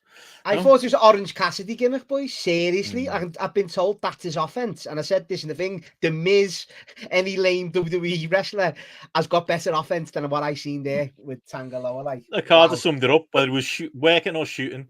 He was just like, yep, he's like, he was basically like, he's even worse than Chase Owens. I thought Chase Owens was bad, and then this guy came along. Like, it's like why are they using people like this? I would have. Wrestlers know. They know. They're in there with them. They know who's good and who's not, and these lads aren't good. No, they're not. What a match that was good. I'd say the main event of that block B, Will Ospreay ELP. Yeah, that was a really good match, as you'd expect. A kind of match that we would have probably seen in the UK actually at some point as well. I know it was the first match when ELP came into New Japan that they ended up doing like a kind of storyline on that. We've got the other blocks to finish. I think the interest in Block C is the Eddie Kingston stuff. Although after this weekend, I've got zero faith they're going to do the right thing. They'll probably end up putting, I don't know, some other evil will end up going through on there because it's him and Sonada. And show me the person who wants to see that. Like, because I'll have words to say to them. Very, very maybe it'll all kick into gear, but the problem is they've lost. It's been boring, and they've lost a lot of goodwill going into this. And I wished I watched the other tournament stuff, even if I did watch the start of a Noah card where it looked like no fucker was there. That's sad too, isn't it? Well, in the pick'ems, I think I'm still in the game. I'm on 59 points. Liam is on top. K-Punk in second. James Doom third. I think that needs an update. Then it's Suit. Then it's me. Then it's Connor. Then it's JP. So still lots to play for there. That'll keep us interested, JP. But we'll do the full update when it comes to the weekend show on Friday. We'll know a lot more by then. But yeah, anything else, JP? Anything you wanted to mention? That's it. I didn't get around to seeing Stardom. Sadly, I know that there was a couple of matches in there that it'll be a later kind of catch up, I think, with Stardom in terms of when I can get around to see the release. But there's a couple of matches: Suzu Suzuki versus Starlight Kid tomorrow, I think it is, and I think I'm looking forward to that one. Great stuff. Well, yeah, outside of that, obviously, as we said earlier, patreon.com/grapple. You can, if you wanted the weekend show from Friday with you guys, a Benno show, which is always a hot ticket. So check that out. And of course, if you want your Benno show, the SummerSlam mixtape on Saturday, which I'm looking forward to checking out in full myself with Matty in the driving seat. So yeah, that's definitely one not to be missed there. Your face there. You're full of dread though, Benno. He's the reason you should enjoy I'm scared, but I'm excited. A bit of both. But yeah, outside of that, yeah, we I don't think didn't really give it much plug, but FPL draft on Thursday. You had to watch that live, probably primarily on the Twitch, but maybe on the YouTube for patrons as well. So keep an eye out for that as well. But yeah, anything else to plug, JP? I think that's it. All roads lead to patreon.com/grapple. Weekend show, Wednesday news mashup. We've got obviously the pre-show for this as well. You want to go and have a listen to it. Always really good fun as well. And we're going to be doing Christian in TNA, as we mentioned earlier on as well. We've got loads of stuff coming up this month, and all roads lead to All In It. They're sold out, jam-packed. All In It. Yes. That's it. So yeah, if you're watching this on the video replay on YouTube, again, you can get that live over on the Patreon. But yeah, we will bid farewell to our live patrons, everyone watching, everybody listening. And last thing to say is just, look forward to All In It coming up later this month. Spotlight next week. And we'll see you again then. Bye. Ta-da. Good night, all.